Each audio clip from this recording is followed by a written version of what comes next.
Diary of Helen Kimball Whitney. In the year of our Lord, 1887. Saturday, January 1st, 1887. Bright, beautiful day, with the exception of an occasional cloud, and the weather is mild as spring.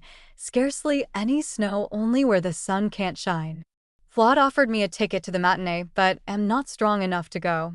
She gave it to Helen, and Lily won. Also, I offered to take care of Helen's baby and let her go, which I found a pretty good afternoon's job, and tried my strength considerably. I've not been so well since taken sick the 9th of last month. Mrs. Peyton came, and being poorly, stayed all night. Sunday 2nd. Still better in body. Ed Talbot came as he said he should yesterday and took me home with him in a hack. Flaude came with Henry, after cleaning up the house, etc. Jen is quite happy in her new sphere. I returned home at 6 o'clock, and Flaude and Hen attended the meeting in that ward. The morning after, Ed and Jen were married and gone. As I sat at breakfast alone and lonely, meditating upon the strange turn that things had taken, I wondered if the Lord had brought this marriage about, or if my petitions in Jenny's behalf, particularly in the last 2 years, that he'd send to her a righteous man whom she could love and revere, who'd be a savior upon Mt. Zion, or if he had let the evil one rule in this matter as a punishment for her disobedience. One prayer I felt that he had answered, that she and Paul Knuckles too had not married, though the powers seemed determined last summer to bring it about. Just as these thoughts had taken shape in my mind, these words came to me: "When you ask me for bread, will I give you a stone?" etc. I took this as an additional testimony that the Lord had done it, and not the devil, whatever others may think. Mon 3d. Had rather a wakeful time. Towards morning awoke with a rattle on my lungs like phlegm, which made me cough, and it continued to raising and spitting till I had to get up and bolster myself to keep from choking. It came so fast I thought it was blood.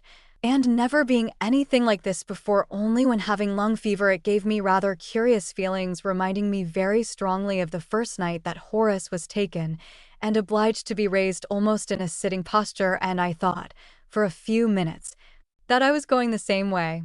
I got up and lit a match and found it clear blood, but which soon subsided after raising myself. I've no idea of the cause, as I'd been better of my cough for a few days back than before this winter. But I've taken cold today, and have raised a little blood, but very trifling compared with the first. Juliet Croxwell called and presented me with a pair of mittens, which she'd purchased for me, a Christmas gift. My son O.F. came to see me. He called yesterday, he said, to see how I was. Sister P. Staines called on me and sat a while. There's quite a change in the weather, the wind cold and piercing, so that I stopped the cracks around the windows and front door and locked it up, as I felt myself taking cold. I wrote to Bro. Joseph Kingsbury this morning to ask him to take my old cook stove and parlor stove and other articles and let me have orders on T.O. Tuesday 4th. Bro. Joseph Kingsbury came to see my stoves, etc., and says he will send for them. Sol is out of employment, but thinks he'll get another position soon. He gave me $15 in gold last evening.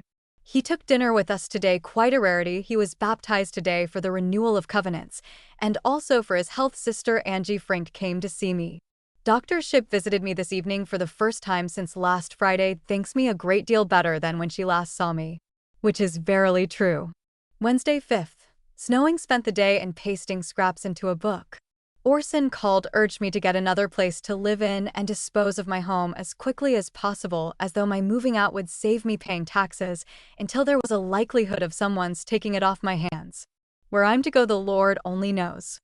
I am willing to do his will, whatever it may be. Orson took dinner with us, the table being so tempting he could not resist. We had roast chicken, and altogether an extraordinary dinner for us. Thursday 6th. Snowing. My feeling last night were such that I could not sleep till after 12 o'clock. I wept and prayed to be directed aright in my temporal concerns, etc., etc. It seems as though I've no sooner got above my worriment of mind over these things, and begin to look on the bright side, than I'm again crushed to the earth. Only 2 nights had I enjoyed any sleep till 12 or 1 o'clock for a long time, from a restless and troubled mind. And then I took something to make me sleep. I have fasted and prayed at home today. Jen and Mrs. Talbot came before noon and stayed the afternoon. Ed gone back to the mine. This evening, the brethren and sisters of this ward met the BP and officers to settle their tithing, my house being the place appointed for the purpose. The weather stormy and disagreeable. Friday 7th spent about as usual. Orson called and bid us good by going up to Bear Lake on a preaching tour to be gone 2 weeks. His baby is sick with croup, which makes him loath to leave home. Saturday 8th. Very cold weather. My heart heavy.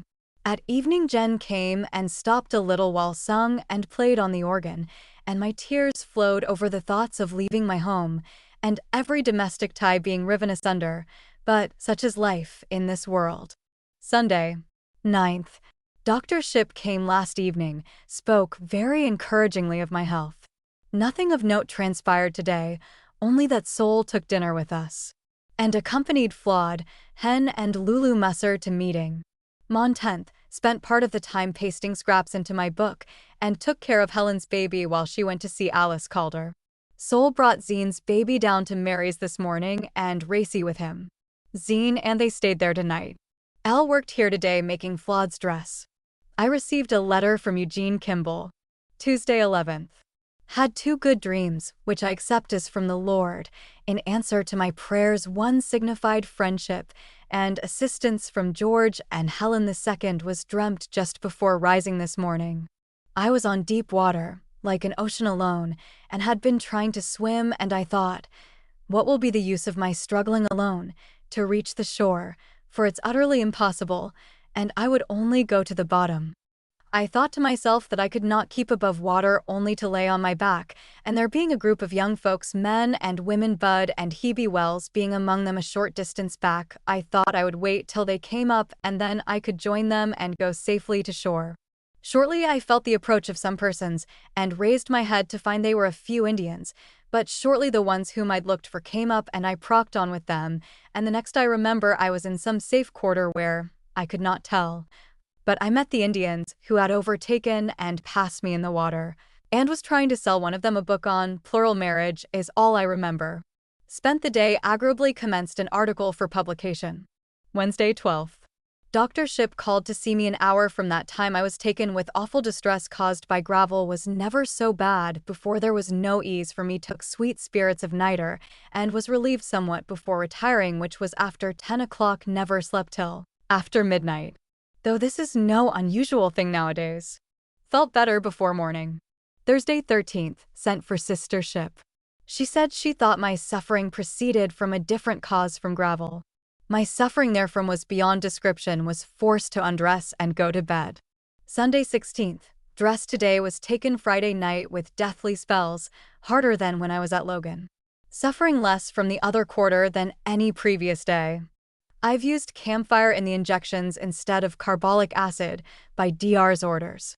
I paid Dr. Shipp $10 in T.O. orders. George and family went yesterday to Farmington to a wedding party. Mon 17th, Jen came home yesterday and slept with me. I settled the biggest debt standing against me, $72 and 75 Charlie's burial expenses. Sol went to see the sexton, Taylor, by my request, and he mentioned my lot of land on the Jordan by the side of my brother's, and he went to see it. And came right here. I felt that Providence had opened my way, as I'd been praying that I might be able to pay my debts, when he informed me that he would take that piece of land where I agreed to it. Sol went with the sexton J. W. M. Taylor to Brother Shutter's, and paid $1.50 for the deed. His clerk came up, and I and Jen signed our signature, for which Sol paid him 50 CTS. My dream is being fulfilled. There were 2 men called here Saturday, wanted to get room and board for the wife and child of one of them. Flawed thought it providential, but I thought they represented those Indians in my dream, and that some other way was about to open, which has commenced today, to be fulfilled. I have felt terribly depressed in spirits from those spells, which increased in the afternoon and evening. Tuesday 18th, felt much the same, having passed a bad night.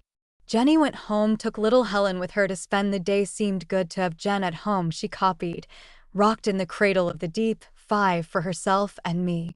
It was most congenial to my feelings, and she sung it 3 or 4 times by my request. I grew worse afternoon and by Evening was so weak could hardly walk across the floor, and the gloom that rested upon me no tongue can describe. My body was so sick I felt that I must retire, but after prayers I asked Flawed to sing, which acted like a charm, reviving my mind and relieving my body till I sat up an hour or two longer. There was a testimony in this that the Lord had heard and answered my cries in the hour of my distress. I plead with him to deliver me from such suffering. And before I knew it, the change was wrought in my whole system. The heaviness he'd lifted from off my heart, and comforted my body as well, which filled me with gratitude unspeakable. Wednesday 19th, weather been quite mild for 2 or 3 days, but another storm brewing. Spent rather a bad night, those spells coming on incessantly, though not so hard as they had been. Soul thinks he's got a position at the City Hall again. He had a talk with Joseph Kingsbury about my circumstances, and they thought it advisable for me to inform the presidency and ask for my portion in the Whitney estate to be advanced, and thereby relieve and enable me to pay up my debts, etc. Whether it will be accomplished is rather doubtful in my mind, but Soul seemed to think it very probable. My niece, Marion, called to see me, also Lulu Musser. Soul has been to the City Hall, and the Marshal Solomon, who was officious in getting him out of there, told him to come the 1st of next month and take this same place again. This was brought about by Mayor Armstrong, who is Soul's friend, and the Marshal, he says, looked as though he'd been dealt sorely with. Thursday 20th. A.M. wonderfully better, though not entirely freed from those faint spells. Mr. Hall paid us a visit towards night. Friday 21st. Feel a sight better, wrote a little. Flawed sick, and Lily feels poorly. Dr. Ship called to see how I was. Saturday 22nd. Never slept till after 3 in the morning, felt badly in mind. Jenny came to see us near night, but went back, as Mrs. Talbot's hired girl was gone. Sunday 23d. Poorly for lack of sleep, spent the day quietly. Flawed went to meeting afternoon and evening. Weather pleasant overhead.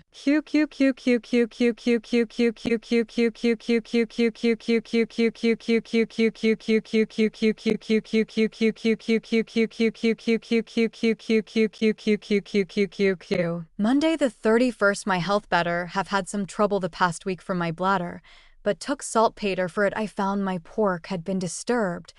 1 or 2 hams were eaten into by dog or cat. Lily brought up one, and I found it spoiling, had not been salted enough, cut off the outside, and cooked the rest.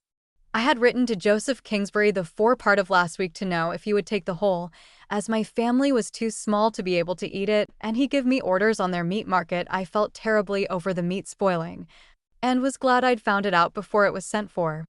I got Soul to bring it up, and I cleaned off every piece, which nearly used me up, and put some more salt on it. Was thankful that I knew its condition in time to save it. Received a letter from my niece Violet. The poor ignorant girl preaches to me, and accuses me of being a tool for the use of others to preach and advocate Mormonism. Talks of Joseph Smith as an ignorant impostor, and tries to prove it, and the falsity of plural marriage by Scripture, like nearly all the rest of the sectarians, and begs me to turn from it.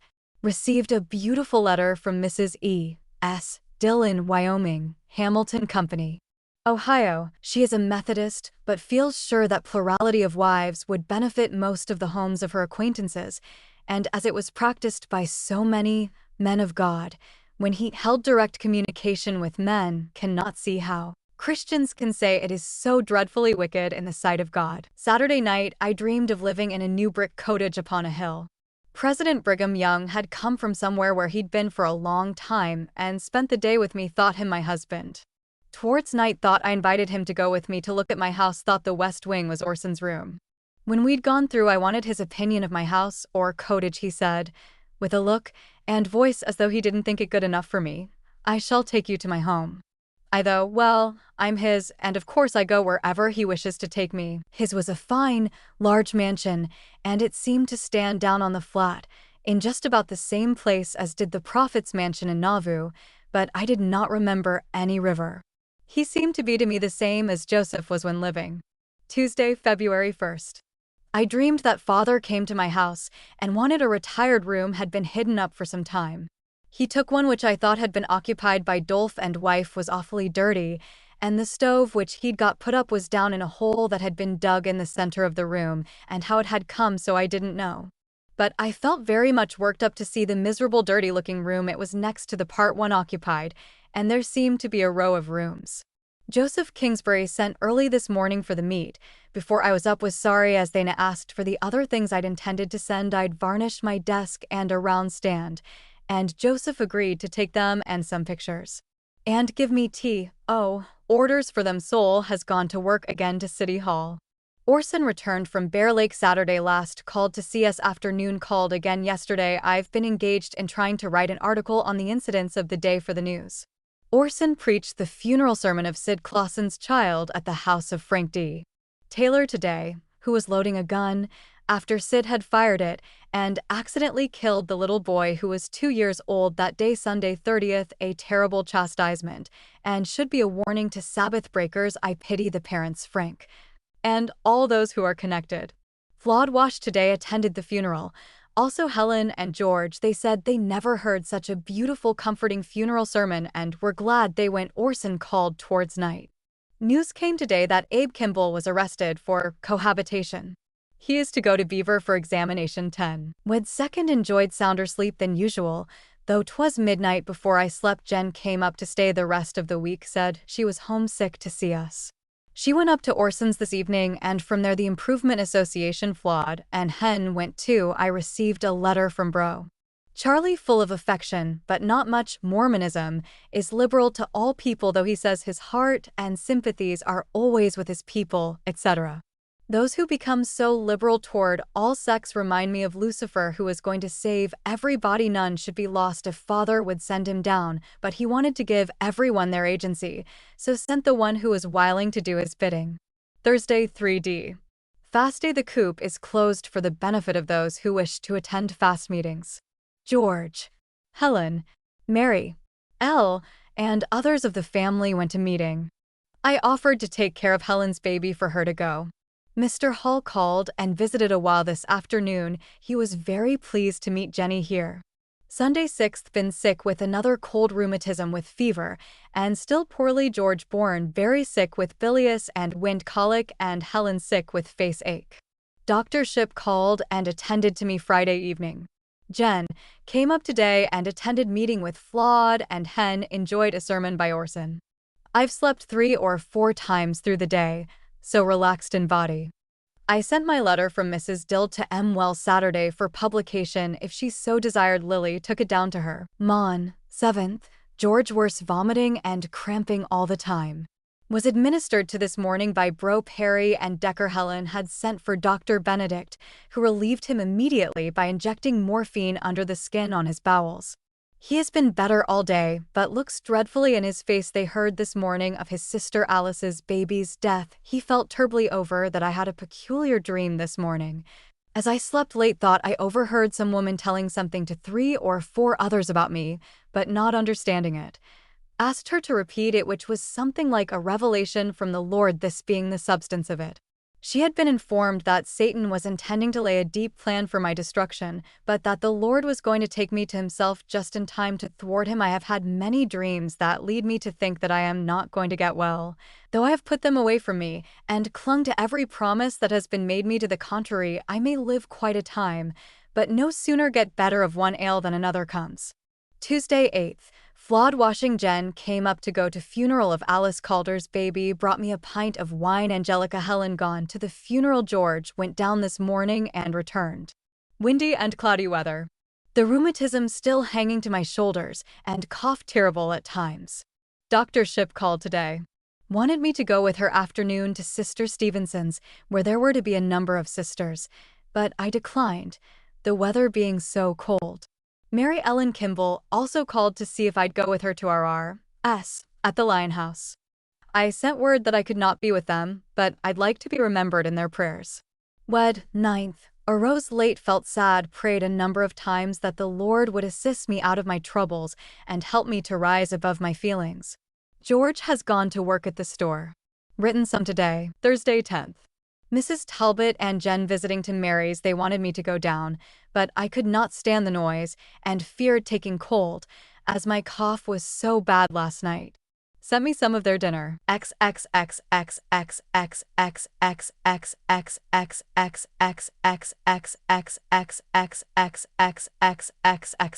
Sunday the 13th. Jenny came up and stayed 2 days and nights, went to afternoon and evening meeting with Flawed and Hen, and Lily went in the evening. Sister How and Mary E. Kimball came to visit me last Friday. Also Juliet. Sister How has been very sick. Tuesday 15th. Had a very sick day yesterday, wind colic, but all right today, and the weather fine. Wednesday 16th, raining before morning, and all the forenoon. Flawed washed and got the clothes dry, though there was a light snow fell at evening. Thursday 17th, received a letter from Sister Peyton. Flawed is studying a part comic and attending rehearsals every evening. I sent my desk 3 pictures and a round stand to tea. Office by the man that came to bring flour. Had another load of coal today. Soul received a letter from Bro Charlie. His Violet brought it this evening. Friday 18th, taking cold all the time, cough, troublesome night as well as days. Joseph Kingsbury called this morning to see me, to learn the price of the articles sent over yesterday. Said he'd let me have a store order if he had any, and could give me meat orders on other markets, as well as on the church market, as I'd told him I thought I could turn them toward paying the Hardys. The weather fine again. Dreamed of being very happy with Horace last night. Received letters from brother and sister Robert Thompson. I'd just written one to her but not mailed it. Am feeling sick. Head aching severely. Saturday 19th. My head so bad was obliged to get up, which relieved it somewhat, and felt much more so after taking cup of coffee and eating a little. Taken more cold. Lily has a cold in her face. I wrote a few lines in reply to letter received yesterday. The Edmunds Tucker bill has passed the Senate. Point 14. Sunday 20th. Got rheumatism through my right shoulder, very painful. Spent the day quietly. Jen came up and attended afternoon meeting. Bro Perry from Springville called to see me and chatted a while. Mon 21st. Spent the day in dining room. Rheumatism very bad, felt sick all over, took cold in front room every day. And stopped up the west door in dining room, so I was more secure from draft. For all I was so sick, I went over a pile of the D news and cut out what was interesting. Took quinine, and at evening was administered to by Soul and Bro P. Pratt. Tuesday 22nd. I wrapped my shoulders with wet cloth and flannel last night. They are better for it. Flawed plays today and this evening at the theater. Takes a low comedy part. Abe Kimball, I understand, is to have his trial at Provo today, instead of at Beaver. Whether he is able to come or not, I've not been able to learn. Have done up 3 or 4 packages of papers and scraps cut from news to send away. And did some mending. This has been a cold day and is Washington's birthday. Wednesday 23d. Lily made me a fire in the grate, and I took a bath. Used the wet cloth last night, but my lungs and right shoulder still bad. I finished doing up papers. Got Hen to take them to mail. The first I've sent away for over a month. Thursday 24th. So Febble had to lay down much of the day, cough badly. Mrs. Talbot and Jen came and stayed a while. Mary W. sent me some dinner, turkey and sauce. Orson called at evening to get some of the items from my writings. An exponent took home 1 book and some of Father's small journals. Soul and Bro Pratt were to go out teaching and, prayed with us before they left. Our teachers called on us. Bros Riser and Ward Pack. I tried 3 or 4 times to get the former to perform his part, and he would go to talking on something foreign from the mission that he is expected to perform as a teacher. He is as dead as a doornail and will neither hurt nor benefit anybody. Friday 25th. Better this morning. Used humbug oil and am greatly relieved of pain. Mended the sleeves to a black basque. Tired me out. Saturday 26th. Very poorly in body and poor appetite. Flawed fixed me some cough medicine last night. I took it freely. Cough better. Jen was up yesterday a few minutes. Racy came and brought little Emily to play with little Helen this morning. Stayed a goodly part of the day. Lovely weather. Mary Houston Kimball called to see me this afternoon. Flawed got what remained of the pay due me from Joseph Kingsbury. 4 pork and furniture. 2 tons of coal was paid for, and he gave the rest $10.20 in orders on the best meat markets. This I sent by Flawed this afternoon to Hardee's and Co. to see if they would take it towards what I'm owing them. She has returned they only took one of the orders, not being acquainted with the other markets. Sunday 27th. Little better than I was yesterday, but still very poorly. Jen came up and went to meeting with Helen, George, Hen, and Flawed. Orson called for his clothes. I told him I wished I could be prayed for. He said he'd mention my name. Bro, Lee from Tooele called to see me. My folks all gone to evening meetings. Monday 28th. Still feeble, but the day being fine took advantage of it and went a ride with Helen, Lily and the children in Bro, Farrington's hack. Called at Talbot's and at Exponent off. Talked with Emmeline. She'd been very sick. I felt like another being the rest of the day, and went to work at my copy commenced some time ago and laid aside from being too sick. And Elias Kimball came and spent the evening with Sol and me. Tuesday, March 1st. Mild as a lamb, took a short walk outdoor after breakfast. Dr. Ship called and waited on me. Tried to write this afternoon, but failed to accomplish what I aimed to. Body 2 week flawed washed. And want to take a lesson in the afternoon. James, the tinner, sent our bill, wrote on it, settled, as all the expense of soldering water pipes, etc. had been caused by the men putting them down wrong. Wednesday 2nd. Felt quite feeble till I went out and took the fresh air. Went into Mary's. She'd gone to M's to a rugby. Emmeline Wells had arranged a party of sisters to visit me today and to come at 2 o'clock. There was 12 in all when they were all here, and each brought a picnic. We had a pleasant visit, and then a meeting. Each one spoke, after which M proposed that the unit idly laid their hands upon my head and prayed for and blessed me. They did so when we sang the doxology and dismissed by prayer. The names of those present were as follows: Sister Horn, President; Sister Taylor, Counselor; Bathsheba Smith; Rachel Grant; Ellen Clausen; Sister Goddard; Dr. Ellis Ship; Emmeline Wells, and 2 sisters' wives to Bro Wells, Sister Pitchforth of Nephi, and 1 more. We heard that President Cleveland had vetoed the Edmunds bill, but I learned afterward that it was not true. 19. Thursday 3D. Fast day. I am stronger, but have in addition to my cold and rheumatism a little worse, but thankful for the blessings that I enjoy. I sent Flawed with some good things to Joshua. This morning he told her he did not know that we thought so much of him. I received another letter from Sister Peyton, and with it a beautiful song of her composition, Beautiful Temple of God.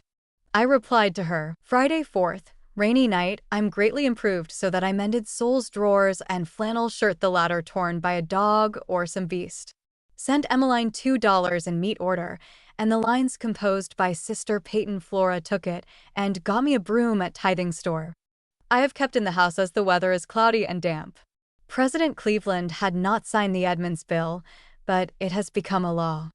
I have felt that it would, though I did not profess to be prophetic, but the work of God has got to be hastened to fulfill Joseph's prophecies concerning Zion. 20. Saturday 5th.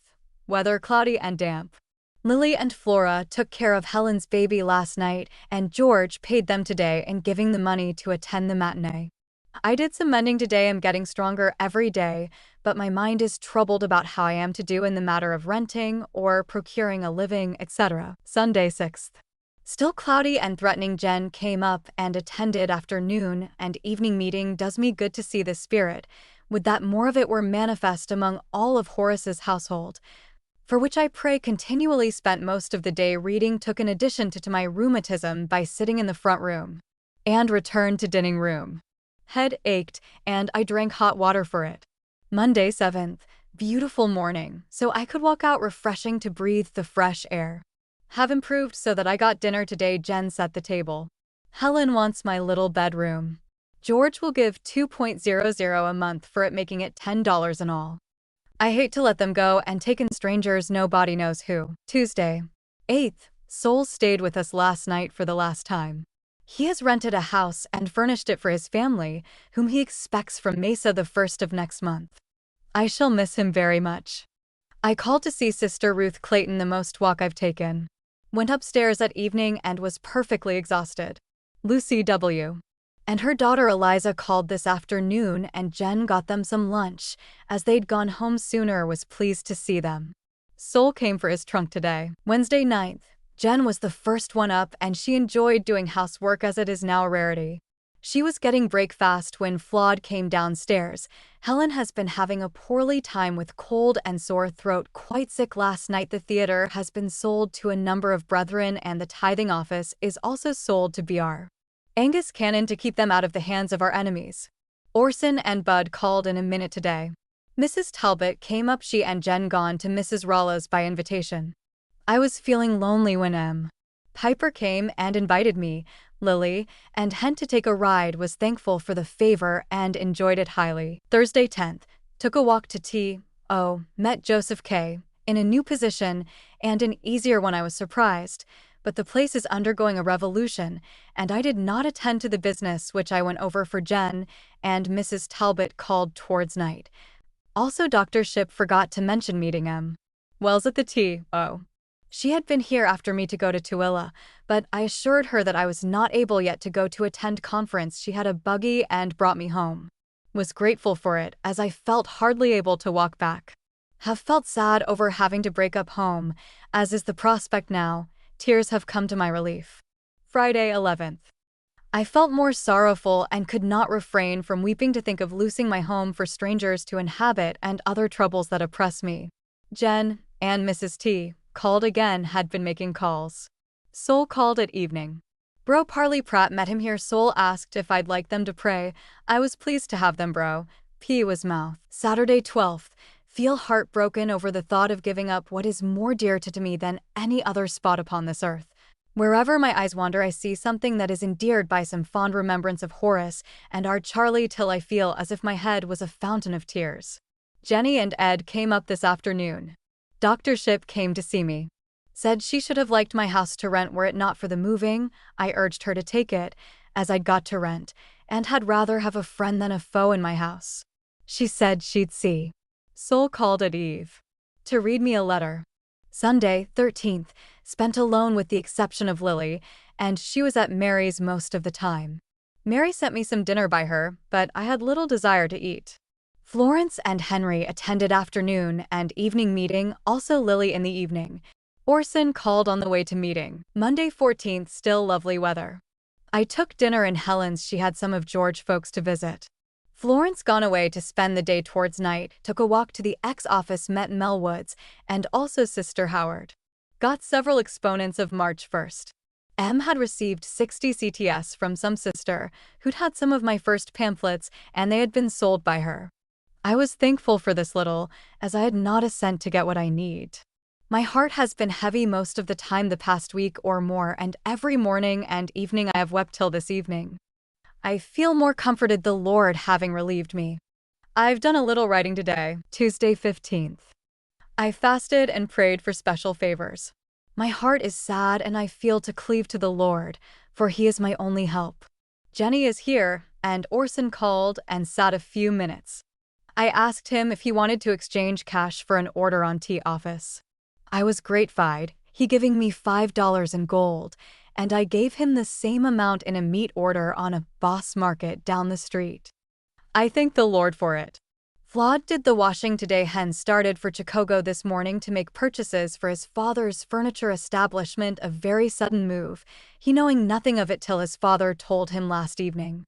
Flawed feels worried for fear some evil will befall him in these days of danger and accidents, etc. Evening I feel that the Lord is answering my prayers.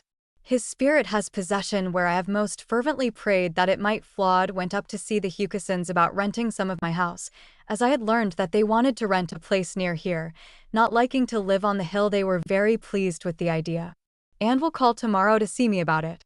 Flawed requested me to read something good to prepare our hearts for prayer, her feelings being of that kind that draws her to the Lord. I read a number of chapters and then had prayers.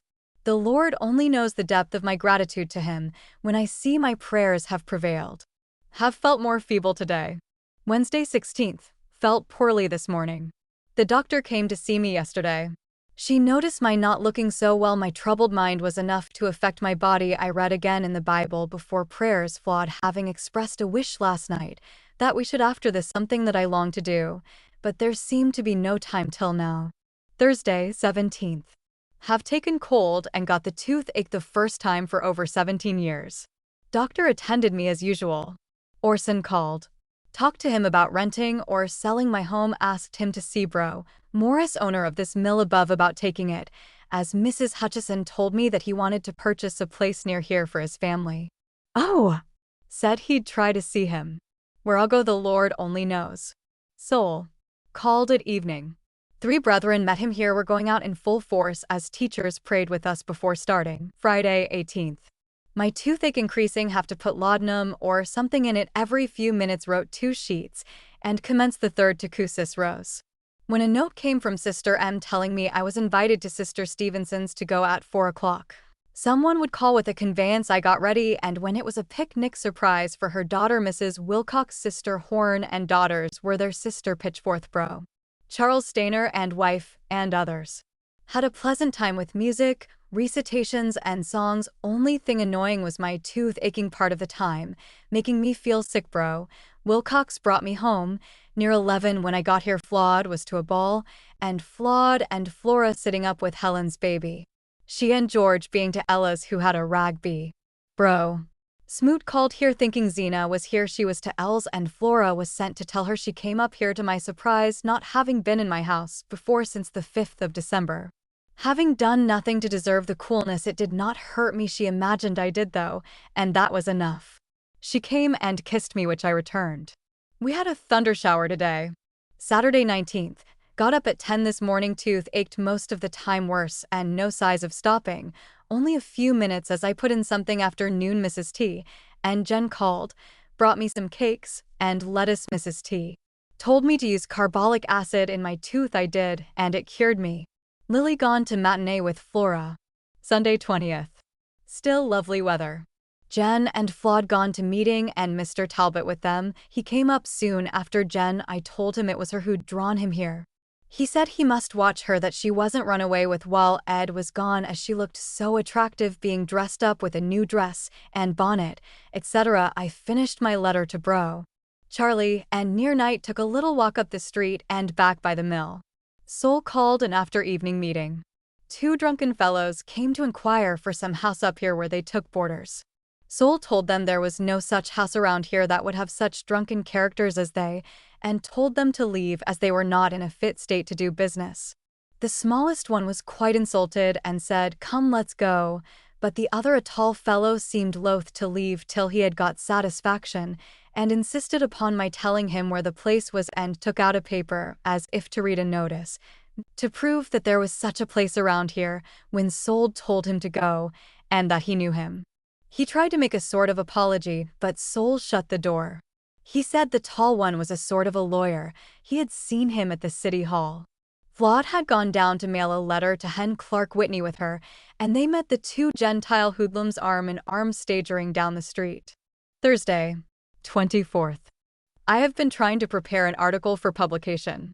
Mrs. Mary Hooper was buried today. The funeral was held at her residence. Dr. Shipp waited on me today. Helen's children are quite sick and she nearly worn out. We had a terrible fright last evening from little Helen getting hold of an empty bottle that had contained poison. I took it from her the minute she got it and washed her hands. And though I was satisfied that she was not hurt, yet I told her mother, and her excitement over it got me worked up. Lily had set the child up into the buttery window, and she clim up and got the bottle where I'd left it for the moment with the intention of putting it away as soon as I had put the bread out of the way, which I'd poisoned to kill mice. This was the first time that I'd ever let the bottle go out of my hand till I'd placed it where no one could get it. And for this reason I had forgotten it. And the devil had a sweet time in view when his plans were being laid, and though he did something in the way of tormenting the mother and grandmother, that was all. It will be an everlasting lesson, I think, to me. Friday, 25th. Last evening I got Deck to paint a sign and put it out, "Rooms to rent." We had rather a miserable night's experience. Mary Whitney's Tootle was nearly crazy with toothache, and Mary, after trying everything nearly, came to my window to ask if I had laudanum or anything that would help him. I had got up at midnight and took some asafoetida to make me sleep, and had slept a short nap and a walk before she came. I got up and got her laudanum and some cotton with a drop of carbolic acid on it, but after trying all the remedies she could master, had to make some hot pancakes of 2 or 3 ingredients. And he was relieved from the first one applied to his face, and today he went and had 3 teeth pulled out. I hired a boy to clean and carry off the worst of the rubbish in our yards at 6 bits a load, paid $1 in cash, the rest in TO order. Last night some of the old wall between Mary Kimball and me tumbled down. The noise startled us, but we could not think what it was. Little Helen was better this morning and the baby worse. Orson came and administered to it. Sunday 27th. Jen and Ed came up and attended afternoon meeting with Flawed, Hent, and others. Lily went to evening meeting at our chapel, came home happy, had heard Orson preach the best sermon she'd heard. He came to see me and spent a while yesterday. Monday 28th. Had numbers of applicants for rented rooms to rent yesterday, and today none of them were the right kind. Soul spent the evening, gave me a letter to read from Bro Abe. Tuesday 29th. Went afternoon to T.O. Took a couple of arithmetics to J. Kingsbury, one with Father Whitney's name and the month and year written by his own hand when in Kirtland, Ohio, and one of Horace's with his name, date, etc. by his own hand. Joseph seemed to appreciate them as relics. Went round to X office, found Dr. Ellis ship there. Was completely exhausted, but rested, and on my return home she helped me up the steps to D. News. I went to ask Bro Nicholson for some blank paper and a pencil. He gave me 3 of the former and 2 of the latter. Wednesday 30th, Joshua Whitney came and stayed to dinner, a rare thing nowadays, wrote some this afternoon. Thursday 31st, went by invitation to Sister Howe's. Ed T. took me in his buggy. Quite a number of sisters were there. We had a feast of good things at the table and at evening a meeting. Charles Howe brought me home, after taking home some of the aged sisters. I found Hen Dinwiddie had returned from Chicago. Friday, April 1st. Felt so troubled in mind I fasted, to see if the Lord would help me out of my troubles and show me the course that I should take and how I am to turn to make a living. I felt feeble, so I've had to lay down some each day for a week till today. Orson called. Also Susan S. Young and Fanny Thatcher as teachers. Mary Whitney had a rugby today, invited me to dinner, but I declined. Called down near night. Saturday 2nd. Wrote most of the day. Soul spent the evening, had written again to Abe. Wants me to write to, promised I would. Abe is manifesting a wrong spirit towards Soul and thinks he wants to pull him down because he's jealous of his holding the position he does, to work for the dead, and brings false accusations against him, and has written ugly letters to others of Father's boys, Elias and Golden. Sunday 3rd. Spent at home writing and reading. All gone to meeting this evening. A terrible wind was blowing last night. Monday 4th, spent writing or trying to improve my article. Forgot to mention my niece Paraly's arrival Friday evening. I called to see her. She has 2 pretty children, looks thin, and has aged so that her mother didn't know her at first sight. She called here Sunday, no one at home but me. This is Florence's 20th birthday. Hen presented her with a fine black satin parasol. I've not been able to give gifts to my girls this year. Dr. Ship called today. Said she'd been thinking about setting up a laying-in hospital and asked me how much I'd want if I should rent my whole house. I'd never thought of it, so could not tell her. She said she'd only thought of it and nothing more, thought the place nice but hardly public enough for her business. Tuesday 5th. Lovely weather. Flawed read in Book of Mormon before prayers. She is deeply interested in it and reads every chance she gets. Says she could never get interested in novels. I'm thankful for it and wish the others were the same. My prayers are constant that my children may see the necessity of turning their attention to their spiritual salvation. They are religiously inclined, but not enough so to satisfy me. Wednesday 6th. Jenny came up to stop tonight. My girls all at home today and ate dinner together, seemed pleasant. Orson and family gone to Provo to conference. My time what I can get is spent writing. Thursday 7th. Sat up till 12 last night to get a letter written to Abe Kimball. Jen, Helen, and Flawed went to fast meeting. Mrs. Talbot came and spent the afternoon. Soul called this evening. Jen stayed up to Sloan's and returned after Mrs. Talbot had gone. I persuaded her to stay with me tonight. Friday 8th. Jen went home and on the way got me a pound of butter and some lettuce and sent it up. Finished my long letter to Abe. Soul came just at night. Feels happy having accomplished an important work with the assistance of Elias Kimball. They went to Henry Lawrence and La Grandyoung and found by searching in the city records that the Kimball family owned the graveyard instead of Heber's son Parley except the East End, and this soul persuaded him and his mother to exchange for the same number of rods on the west side part of the lane. And all ended harmoniously, which began by a furor on the part of Heber's family, who were bound to hold on to it. The land on the hill is now so arranged that it can be turned to use in paying for the fixing up of the graveyard, and paying for father's history, which Orson is engaged to write. Saturday 9th. Mrs. Talbot and Jen called, brought me some nice lettuce. A brother from Pittsburgh, Wilbraham by name, came to see me. I invited him to stop to dinner, he having been a correspondent of mine, and being a stranger in the place I invited him to stop tonight.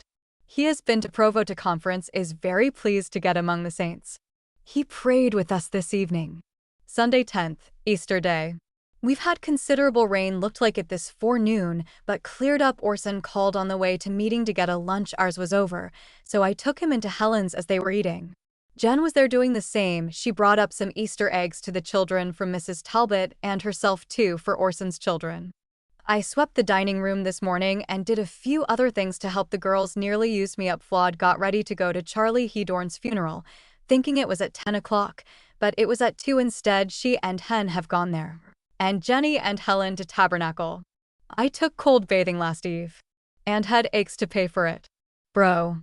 Wilbraham went to meeting afternoon and evening. Soul has been here since evening meeting with a young man from Arizona who is going on a mission to southern states. I forgot to mention Sister Bennett being here Saturday with another sister. Sister Bennett is from Beaver. She had some of my books, had only been able to sell 5. Gave me $1.25, said the brother who has charge of the factory down there would take the rest if I would take cloth for them. I told her, yes, I'd be glad to. She said she'd pick me out a dress and send it to me. Monday 11th. Had numbers of applicants for rooms to rent. Augusta Clayton wanted the east part of my house for $15. I thought it too little. Orson called to get tea. Order in place of cash. He had paid for my taxes. I received some verses and a note from Sister Peyton and 2 Utah journals from Logan with some of her poetry printed. Lily went home with Mrs. Talbot, who was up to Mary's today, the weather pleasant but cold. Tuesday 12th, Sister Angie Frink came and stayed a short time. Soul called at eve. He had been to the museum to carry the tea canister made by Father when working at the pottery trade. He brought me $2 from there for some of my books sold by the keeper. Helen went out in search of a house. I can't bear the thought of her leaving here. Flawed gone with Hen to see Booth on the stage tonight. Wednesday 13th. I planted some lettuce seed in a little bed made by Clark this morning. His mother Mary paid me $2, tithing office order. I made the graham bread today, the first time I've done such a thing for years. Flawed had gone to bed to take a nap. Thursday 14th. Yesterday I had 3 or 4 applicants to rent. Bid Young called to engage the east part for a lady with 1 child. Said he'd see her and let me know if it would suit her. Jen and Ed called. He came home from the mine sick, thinks it's from working in the mine. Dr. Ship waited on me this afternoon. Zenewood Cummings came and spent the afternoon at Helen's. Flawed washed this forenoon and went to practice. And trimmed Mrs. Talbot a hat, wrote all the time I could get. Friday 15th. Had happy dreams, thought myself young and beloved by a young man whose affection I returned was at his mother's house and agreeably associated with his family who sought to entertain me. Ed came with buggy and wanted me to put away my writing and go to ride, took me down to the Grove and below there, then to his home to dinner, where I spent the afternoon. Jen not well. Saturday 16th. A quiet day. Mrs. T, Ed and Jen called. Flawed went down to their house to trim Jen's hat, who goes to see Booth tonight. Got a letter from Bro Abe. Sunday 17th. Rained last night. Cloudy but cleared up afternoon. Wrote to Abe. Soul called this forenoon and took lunch with us. Sister Reese and Jane T. Simons called on me and 2 or 3 others. Monday 18th. Beautiful weather. Orson and Zine took dinner to Helen's. Orson came with a note to inform Z of the death of her brother Owen's wife. I gave Orson my manuscript. Tuesday 19th. I had one of my horrible death strokes after retiring last night, and began this morning at daylight, took breakfast in bed. Felt no more since I got up. But how they'll come all the same. Laura Packin from Rhodes Valley called to see me. While talking bro. Abe Kimball called with a gentleman from Denver who deals in hardware with Clark and Eldridge. He wants to rent my house if his sister is willing to come here, whose consent he must have before he can decide. He is a bachelor and his sister has been housekeeper for years. He had remained single for her sake. He said, I thought what kind of a world this would be were everybody like them. 2 more came to rent. A lady was very anxious for me to let her have the West Wing as it was just what she wanted. Jen and Mrs. Talbot called on us. Wednesday 20th. Got up early and made a Johnny cake, felt weak from those faint spells, had one last evening. As I was sitting down to breakfast, Phoebe Kimball came to see me privately. I went in the other room when she informed me that Henry Lawrence had offered her $17,000 for the old homestead, and he wanted my mind about it. Said she felt as bad as anyone could to let it go, but it was getting dilapidated. And she could not keep it up. I told her I couldn't say anything about it. I wished some of Father's family could buy it. She said she did too, but she'd rather Henry would have it than any other outsider, and I thought the same, as he had acted the friend towards us as administrator to the estate. Joshua Whitney came in and took dinner with us. I saw his coat ripped and had him take it off, and I mended it. And partly made an apron this morning. I wrote a note to Bro Piper at the tithing office, telling him of Bro Wilbraham being here and my circumstances such that I was not able to keep him, asking him to use his influence in his behalf. I sent it by Soul. Bro W, when he came, told me of Bro Piper going to see the BP's clerk about him, and told him that he could stop at the emigrant house. He asked me what he owed me. I told him he need not mind that till he was able he is gone, and I am relieved of one burden. Thursday 21st. Hailed and rained last night, and snowed a little, and is snowing again this forenoon. Had another man to rent. He wished to engage rooms for a brother, his wife, and a babe. I told him to have him come and see the West Wing if he was able to pay the price, which was $15. Told him I preferred to rent to a Mormon, and this being one, as he said, and in good circumstances, I might let him have it, and take the chances about renting the rest or keeping it. I have given the matter into the Lord's hands to overrule for my best good. I had one bad spell yesterday afternoon and one this morning while on my knees, and had to cut short my family prayers. Partly made another apron. Flawed, finished the 2 on the machine. Did up 3 packages of papers to send Mr. WMH, Beard, Harriet Sykes, and Mrs. Knight. Feel very badly in body and mind, those death-like spells coming on oftener. Friday 22nd. Those spells hung on through the night, felt so badly, had my breakfast in bed, though I had none through the day to speak of till towards night.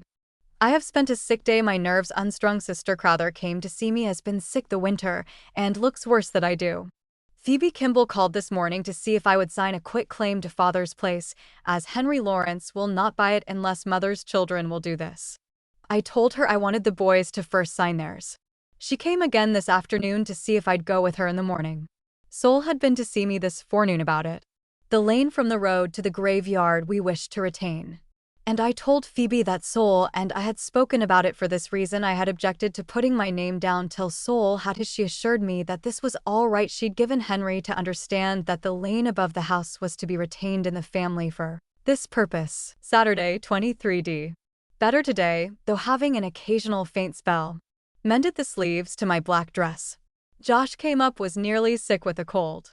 Had him take dinner with us. He feels bad over the homestead being sold, thinks he has a claim to a strip for taking care of the whole property and of his mother and family since his father's death.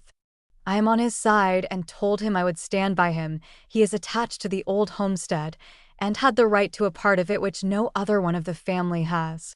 Soul called at evening to see me on business pertaining to the lane from the graveyard, as Heber's Parley is standing out again, claiming a few feet of land west of the graveyard which Soul said we must have, and he should not put his name to that paper of Henry Lawrence's till Parley gave a deed to that spot of land, as there'd be no way of getting to the graveyard without it.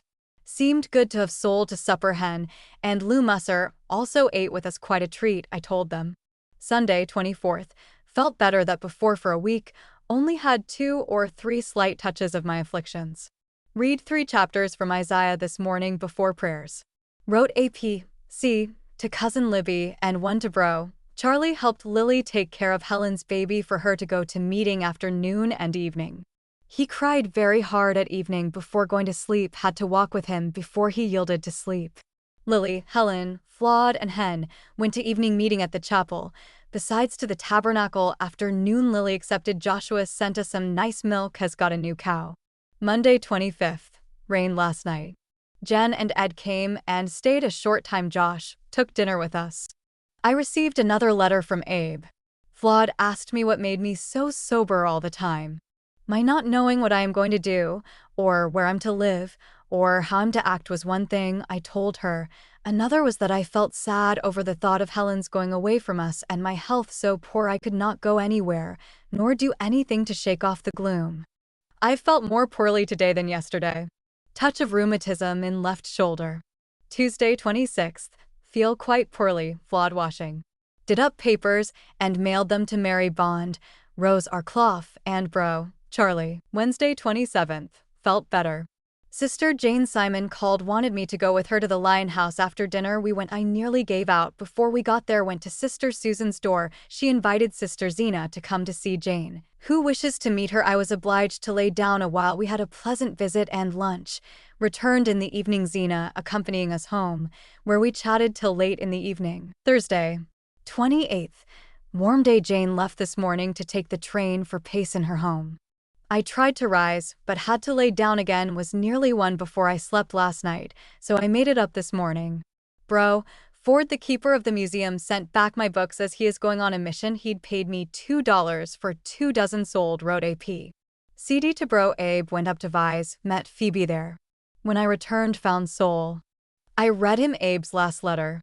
On my way home, Phoebe, who was with me, had me stop while she went into her house and got me a piece of her new churned butter. She came down to the bridge with me where we met Bro William. He asked me how I was. I told him I was happy. He says, "You're sick then, ain't you?" Well, he says, "I'll pray for you." I told him I did not care to have him pray for me. I'd expect him to pray against me. He laughed and went up the hill with Phoebe. Found Soul on my return. Friday, 29th. I took a ride around the city. By invitation from Phoebe yesterday, we called on Talbot's. She wishing to see Ed and Jen. Ed started to Stockton this morning, but got only to Depot. When he felt so sick he had to return. Phoebe drove to the graveyard for the purpose of watering the graves. The wind blew the dust, or we would had a pleasanter ride, but I enjoyed it. Orson called just as I arrived home with my manuscript, had only gone over part of it, said he felt too bad in body. Flawed told him a dream had last night about Charlie by my request. Saturday 30th. Been poorly, had to lay on the lounge much of the day. Last evening a woman called to rent rooms. I agreed to rent the dining room and upstairs, as I felt nearly desperate. She said she'd tell her husband, and he'd come and let me know in the morning. I began to think that he was not agreeable to it, as he had not come, and Joshua, coming in the afternoon, spoke of the estate being sold, and himself left homeless, asked the privilege of making his home with us, building a shanty in which to store his things, and stable for his horses and cow. I could not deny him this privilege. I understood him that he wanted to live with us, and knew that we could not accommodate him and give up all my house, but the parlor and bedroom. So I made up my mind to take down the sign to rent. And soon after comes the husband of the woman, to whom I'd agreed to let my rooms, to say he'd take them. I felt awfully put about when I saw him, as it was Bro Noyce, who used to sell me homemade beer, and he had come with his little daughter in a blustering snowstorm. Said he had a job of whitewashing in the morning was the reason he did not come earlier. But he wanted to build a stable, etc., and I could not accommodate both him and Josh, I told him. Helen had been every day for the past week and could not find a house to rent, only a long distance away. Had the horrors over leaving as I had over the same.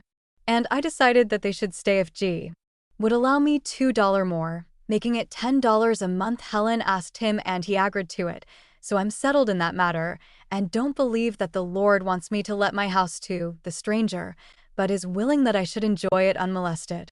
Sunday, May 1st. Cold and wintry. The ground covered with snow. Flawed and Hen gone to meeting at Tabernacle. Soul called to see me last evening, had a stiff neck. I rubbed it with camphor, which he said made him better.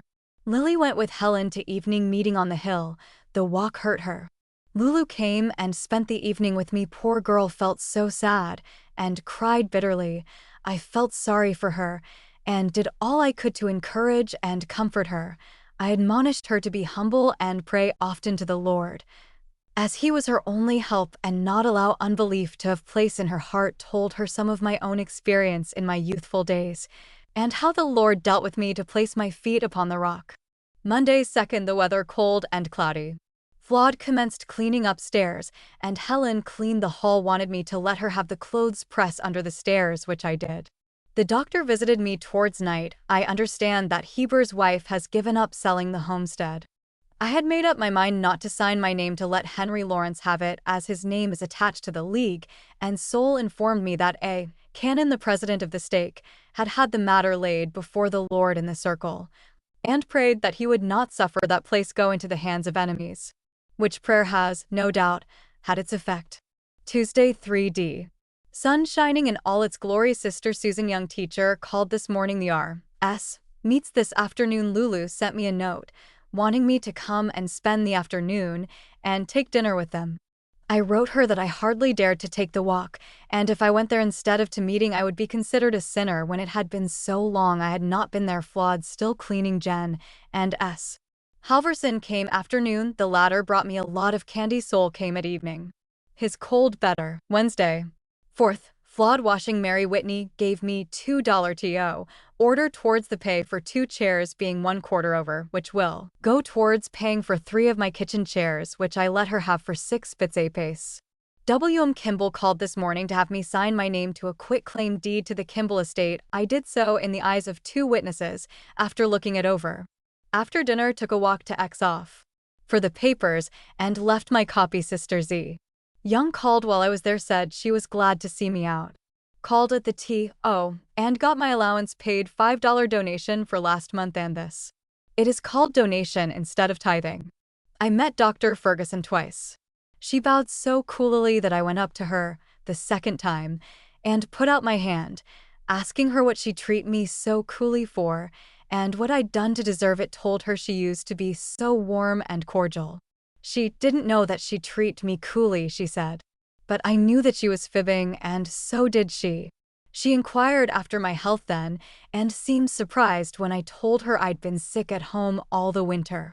She has been cool and disaffected for a long time, but I've always treated her well, although I've had of her speeches about me showing it to be jealousy.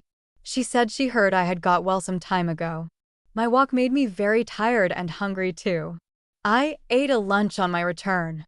While doing so, Paralee called to bid us farewell. Goes home in the morning. Ella Decker, sick from overdoing, had doctorship. She called and waited on me at dusk. Thursday 5th, fast day.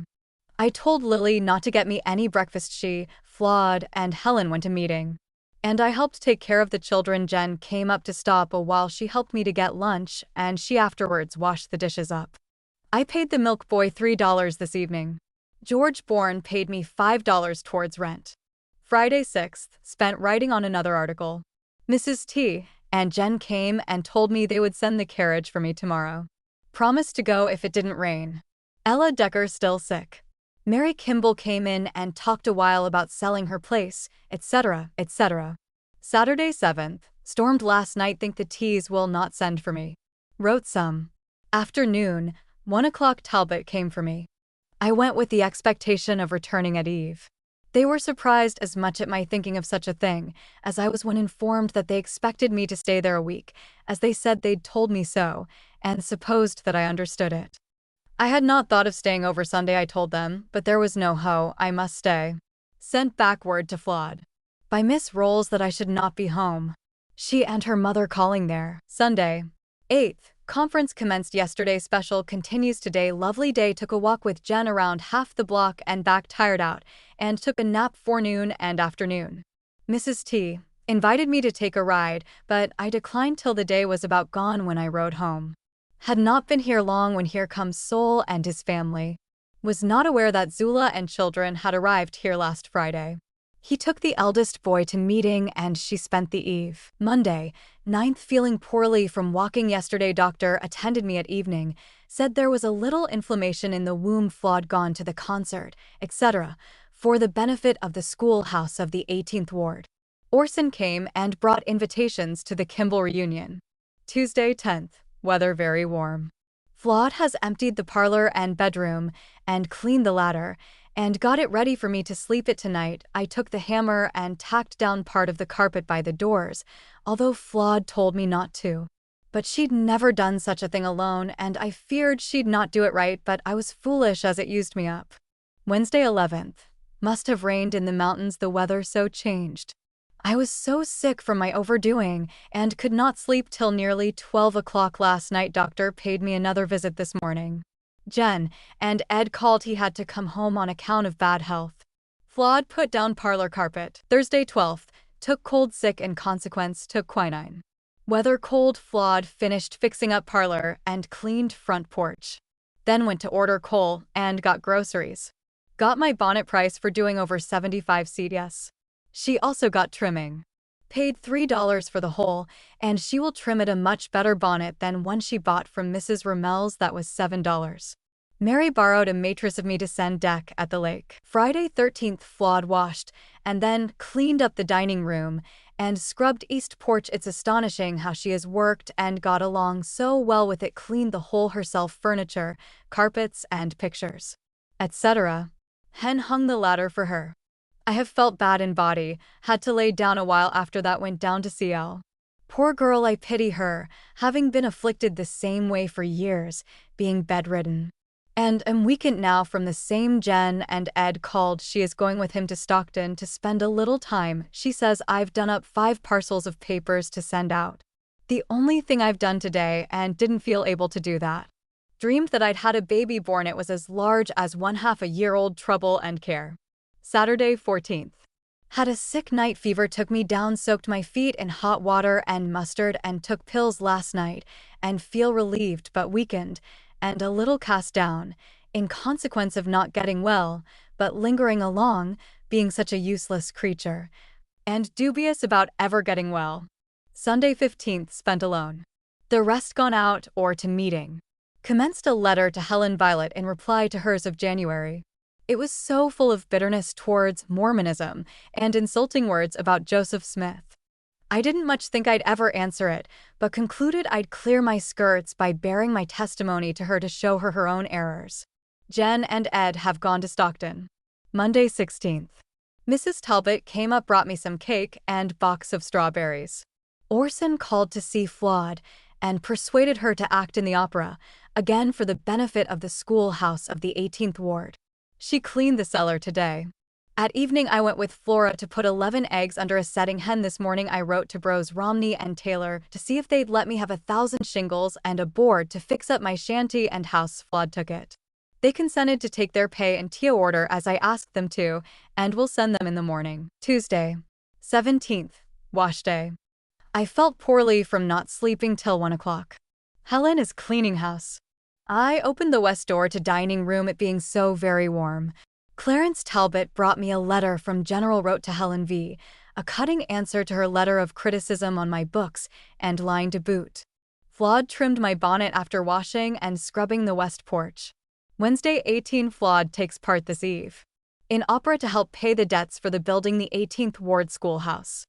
I let her have the cash to get shoes, as she gets nothing for performing, and I think she well deserves praise. She cleaned out the cellar yesterday, and back porch pinned lace curtains down to dry. Hen has refused to go with her to the opera, because the Herald left her name out when mentioning their first performance, all unintentional, but he nor Flawed would believe it.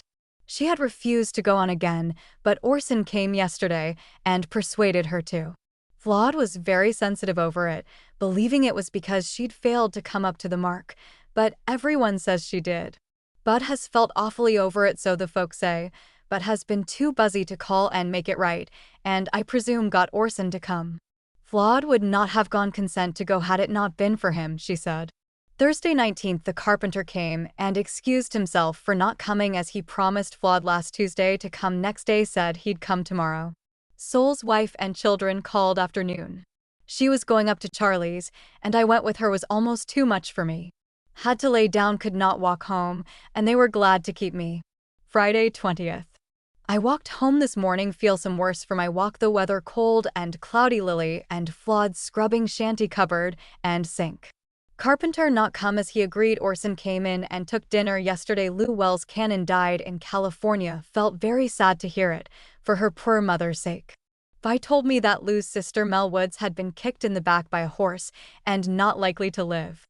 Soul called and brought me the book in which is published Brother David's vision and others of deep interest. Wrote a letter to Jenny. This morning I dreamed yesterday morning of my dear Charlie, thought he had been married, and the next morning came home to change his clothes. When it struck me that I should have him no longer to live with me, I threw my arms around him and hugged and kissed him and cried, saying to myself that I could not live there without him till it woke me up. I went on dreaming of him, though it was only his spirit. Put my arms around him, though he gave me 3 pieces of silver. I put them in my pocket, and thought if it was real they'd remain, if not, they would not be there when I felt again.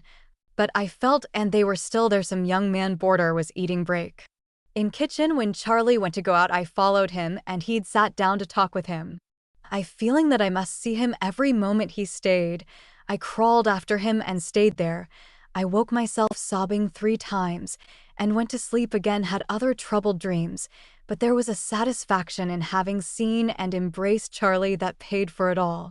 He was looking healthy and just fleshy enough to be handsome, was dressed to go to work, had no coat on, just his vest, something like the one he had on last. This is the first time I've seen him to have any satisfaction from it since he left me. Saturday, 21st. No Carpenter come. A splendid night's sleep. Dreamed of father, and of sister Mary and Young. They were in the house with me. Cannot remember much. I thought she emptied a great trunk of dresses and fine apparel onto my bed, which was in a large room. I thought, what an enormous lot of dresses, what could she ever want of them? When they were put back, my bed and carpet were littered, and I thought, I'll have to clean it up. I have put the parlor curtains on the cornice. Flawed put them up. She's cleaning Butry today. Lily scrubbing too. Sunday, 22nd. Spent reading and writing yesterday. The funeral of Louis Wells was held at the Cannon farm. Her mother arrived with her from Cal on yesterday's morning train. We all feel deeply for poor Em. She is in an ocean of sorrow. Monday, 23d. Received a letter from Caroline Kimball. So glad to hear from her. Though her letter is sad, a brother called to see me about writing my testimony concerning plural marriage as wife of the prophet Joseph to publish in a monthly publication of his with that of others. He edits a Danish magazine, forget title. Tuesday, 24th. Flawed went this morning to see a lady who we heard last evening wished a private boarding place. She is in poor health, would pay $50 a month. Flawed found she'd engaged rooms at the Spencer House last evening at $60 a month. She went to work and emptied the dining room and cleaned Butry for whitewashing, then went to see the carpenter. Soul called twice, first time to see if I'd sign a protest to WM's being appointed as for the estate. I signed it willingly. Wednesday, 25. Dr. Ship visited me last evening. I went to work in the morning and ripped the dining room carpet and put it together again and mended it, then helped put it down after the whitewashing was done. Was so used up, took a hot foot bath and put a wet girdle around my body. My back pained me so severely from putting down carpet. The girls have worked like heroes. I could not have worked 3 days ago like this. Helen cleaned her dining room and George put down carpet at night. He helped Hen move our cupboard, and secretary Hen tacked down linoleum and helped Flawed empty books from secretary, etc.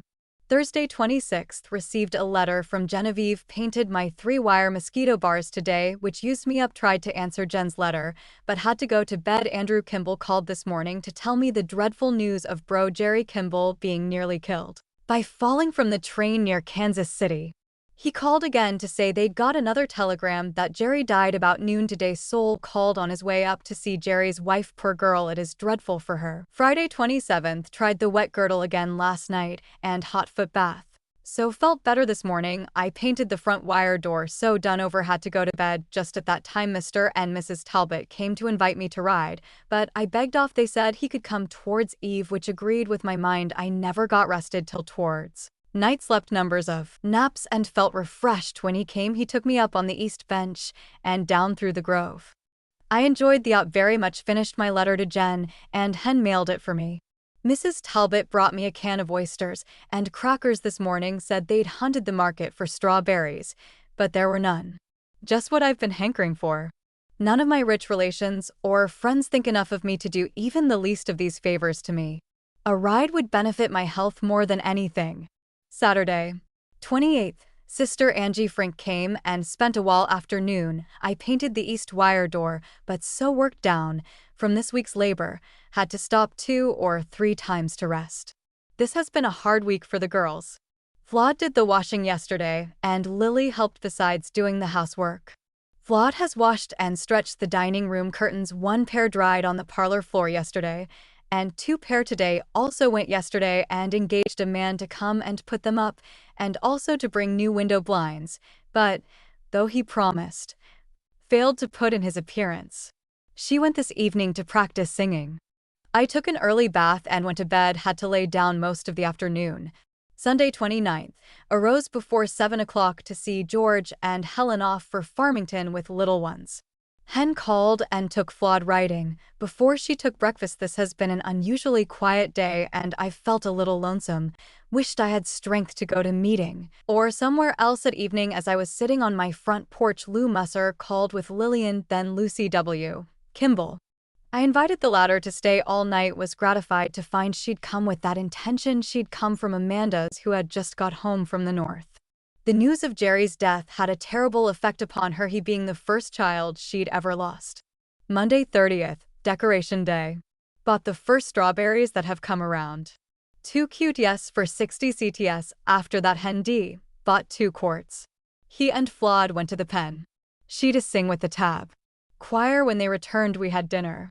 Lucy offered to make the brisket. Flawed wanted to go to matinee and was hurried. The day was very quiet, had a good visit. Jerry's body arrived this evening. It's so bloated, not fit to look at. Awful for his wife and mother. A terrible murder committed last night. Son of Robert and Mariah Burton shot dead by a Mr. Martin at 1 o'clock. A peculiar circumstance. Began to write to Sister Caroline in reply to hers. Lucy went to see Jerry's wife and mother and found his funeral is not till Wednesday. Tuesday 31st. George and Hent returned home. Seemed good to have them with us again. Cleaned my black dress and painted the east door. Wednesday, June 1st. George hitched up and took me to the funeral. Found it to be upstairs and had to be denied the privilege of hearing the services. Went up the 4th row and young Clayton placed a seat for me. The wind was so strong, felt myself taking cold. Ventured up 5 more steps and sat on one till the funeral was over. Could hear only once in a while a sentence. Orson was the first speaker. There were 3 or 4 offered to assist me upstairs, but I dared not do it. When the mourners came down, Bro. Andrew took me to a hack where Ruth, Mary Ellen, and Lucy rode with me. Jerry's wife had to be almost carried. She'd cried till her face was so swollen I could not have told who she was if I had not known by her being with Amande and boys behind the coffin. This is my dear mother's birthday, and Brother Heber's President B. Young's and his Violets, and tomorrow my Violet would be 34 years old had she lived. Thursday the 2nd. Went to Phoebe's by invitation to visit with Charlie and Vi. Was sent for with a buggy at 1 o'clock. We had a pleasant visit. I walked up to the graveyard and found it had overcome my strength. Amanda was there. We went into Ab's and stayed an hour or so. When rested, I went back to Phoebe's. They'd been hunting for me. Were alarmed somewhat. I not thinking of going up when I left the parlor. Never told them. When he brought me home. Friday 3D. I walked to Exponent off. This morning waited over an hour for M. Had not seen her so long, couldn't bear to go away without. She appeared better than I could have expected under the circumstances. I got a number of X. My article was published in May 1st number. Called it T.O. and got my allowance, paid my tithing. Was exhausted when I returned after dinner. Answered a letter from Jenny received this morning. She tells me she's had bad dreams. I think from the tone that she'll be glad to live in Salt Lake again. Zine called at X off. While I was there, we hadn't met for some time. She's looking well. Poor Mother Kravitz came in with her daughter Laura this evening. I went down to see her. Although she'd stood the trip well for her, she'd had a bad spell before arriving. She was not able to tell who Dolph was, but when they told her that I had come to see her, her remembrance seemed to be quickened, and she then realized how a long time had elapsed since she'd seen me. We were both affected to tears at meeting. Mary was gone to Ems, had not expected her mother till tomorrow. A thunder shower visited us at evening. A tornado out to the lake. Saturday 4th, cloudy and cold, and has rained some this morning. Wrote letter to Uncle Lorenzo Young's son Brigham and APC, to Helen Violet, and mailed her and Mrs. Wiley a package of papers. Bro, Charlie called to bid me goodbye, goes tomorrow morn. Back to Butte. I bought 2 quarts of strawberries for dinner. Bought a new hose for my lawn, George Bourne purchasing it for $5.50. My lawn was dying for want of water, except the right side, which we'd turned the water on, but couldn't get it any farther. Flawed has had the curtains hung in dining room. I told the men to take back the blinds as I could fix them myself. The east porch is shingled at last. Morris's man came to see what we wanted done to the shanty. It is to be re-roofed Monday. Sunday, 5th, cold, blustering, and the most dusty and disagreeable day we've had yet. The wind went down after noon. I went till 3 o'clock before eating, went into Helen's to steep some tea, took 3 or 4 mouthfuls of baked chicken and bread, and in a minute after turned sick and threw it up. Brought on palpitation of heart and headache, took soda, and after a little drank tea and ate some bread and butter and strawberries, but turned sick, and was again relieved as before, concluded to go without eating. My stomach distressing me terribly to my left side, George went and got brandy, which helped me. Thursday 9th. Have dressed myself for the first time since last Monday. Was very sick Monday, undressed before night and went to bed.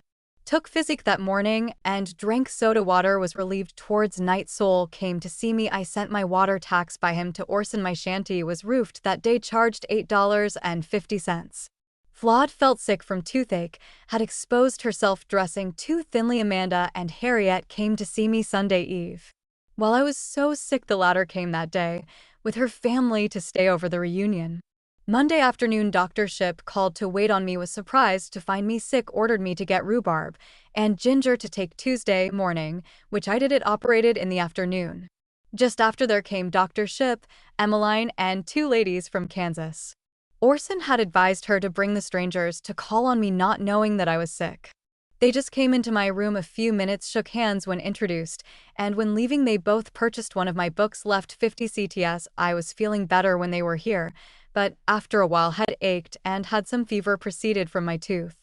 Had a touch of my death-like spells at evening. Wednesday morning they commenced, were terrible beyond description till towards night, when they ceased. Hiram Kimball came to see me, and after a little his mother, Mary Ellen K., and Mother Kravitz came. Mary Ellen read a letter from Adelia Kimball. I had received a letter from Abe informing me they would not be here to the reunion, he being too feeble. I hope I'll get well in time to enjoy it. Today, Thursday, I dressed me, for the first time since Monday, but have been too poorly to sit up till towards evening. Managed to write up this little.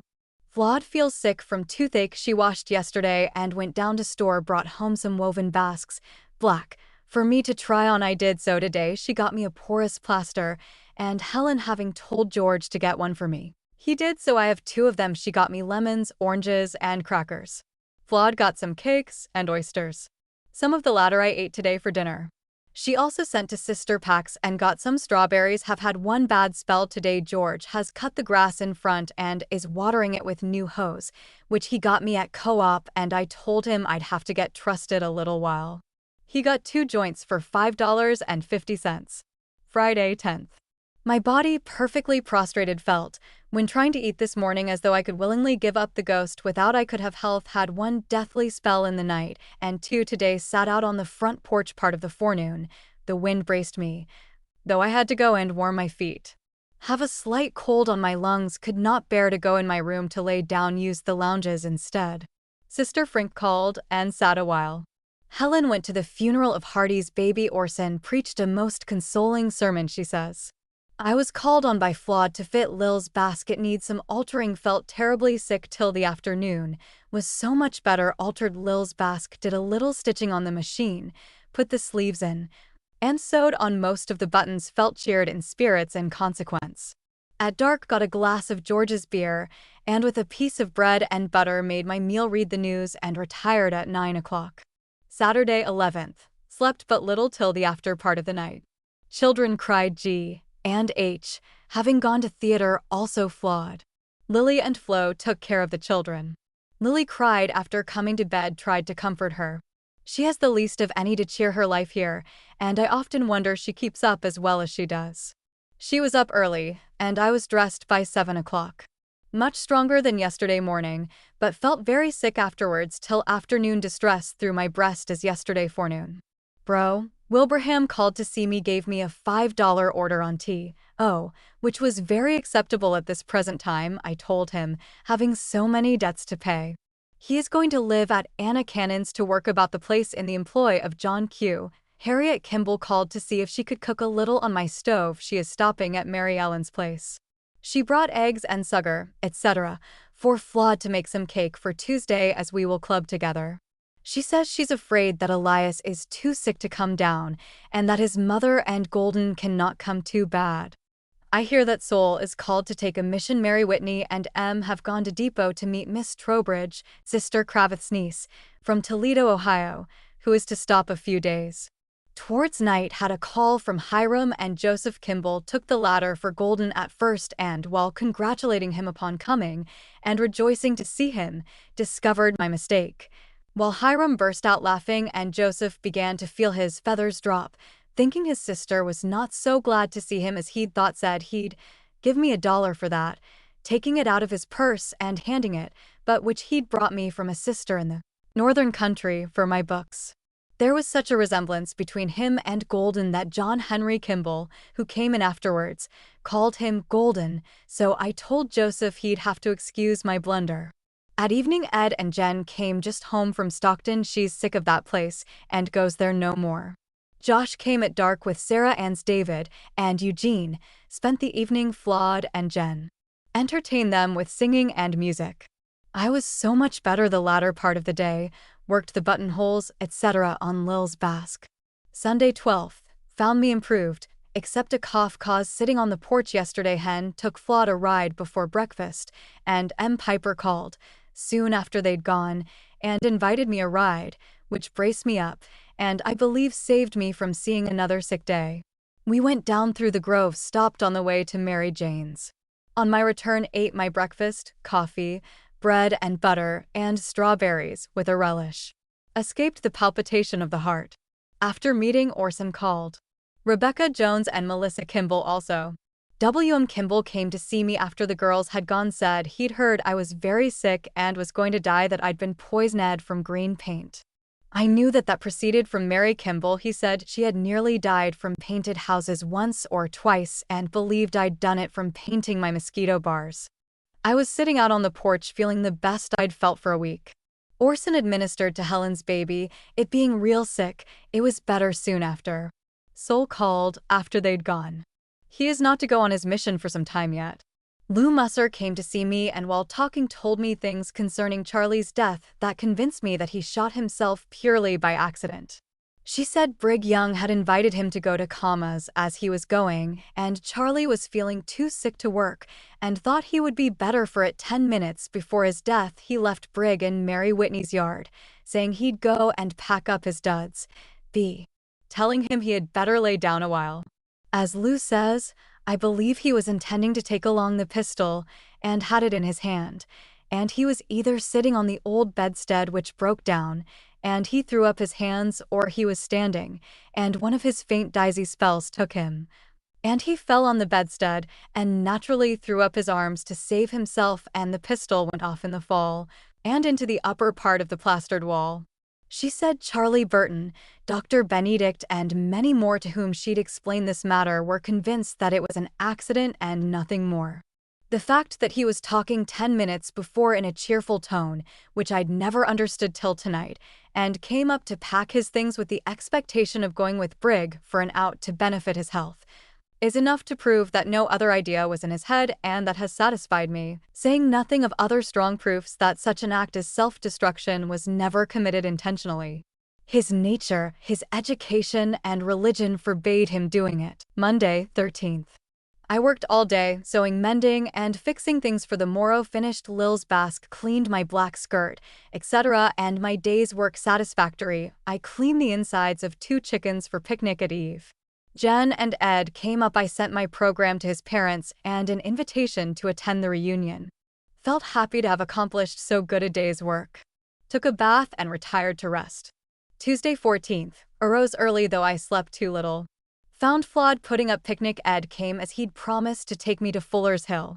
Just previous Dr. Ferguson called to see if I'd like to go with her, so to save Ed going twice having to come back after Jen, I accepted.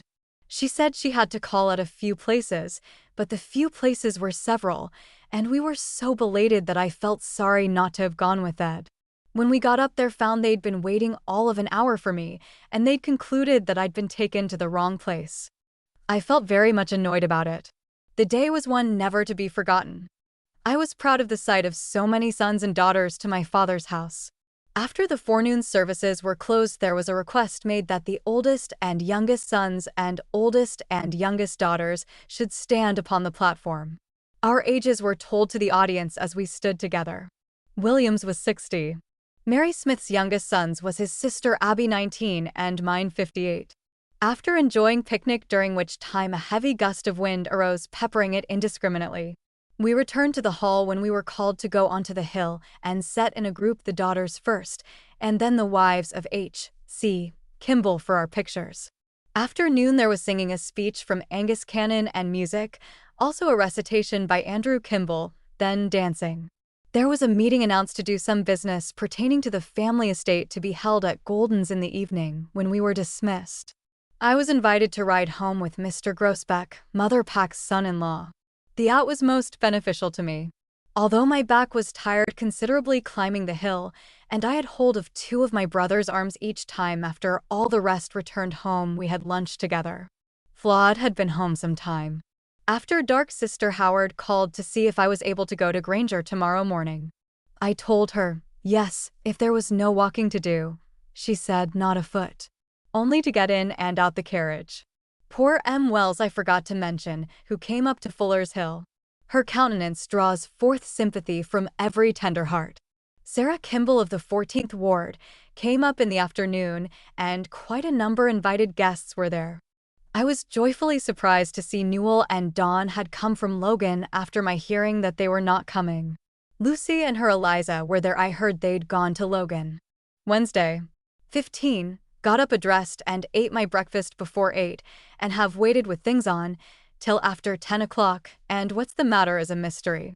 11 o'clock, the president of the R.S. of Granger and her husband came for me. We went for Sister Howard, found her at was X. Office. Had a windy, dusty ride, perfectly covered with dust and sand much of the way. After taking dinner at Bro, attended conference, enjoyed quite a goodly portion of the Holy Spirit. Impress to preach plural marriage, and bore a strong testimony. Return ride very pleasant, the wind having abated. Helen's baby quite unwell. Thursday 16th, went this afternoon to Souls, was starting for X off. Saw Manny Whitney and M. Piper's buggy at her mother's gate and asked to be taken there. When on the way, concluded to go to Souls. Found him, David Kimball and family, and Hiram. While there's several more of our family came, Harriet, Mary Ellen, and Belle Pitts among the number. A proposal was made for the Kimballs to stop till Monday and go out to the lake. David brought me home, where I found Jen and Ed. I got the latter to fix some cords for by the porch for the support of my hop vines to run up. When Hen came, I got him to fix some on the other side. Friday 17th, prepared an article for Expo. And took it down to Emmeline. She liked it very much. Left some poetry, her received this morning from Sister Peyton. It came in a letter proposing Elle's coming up there, and she would pay her way back.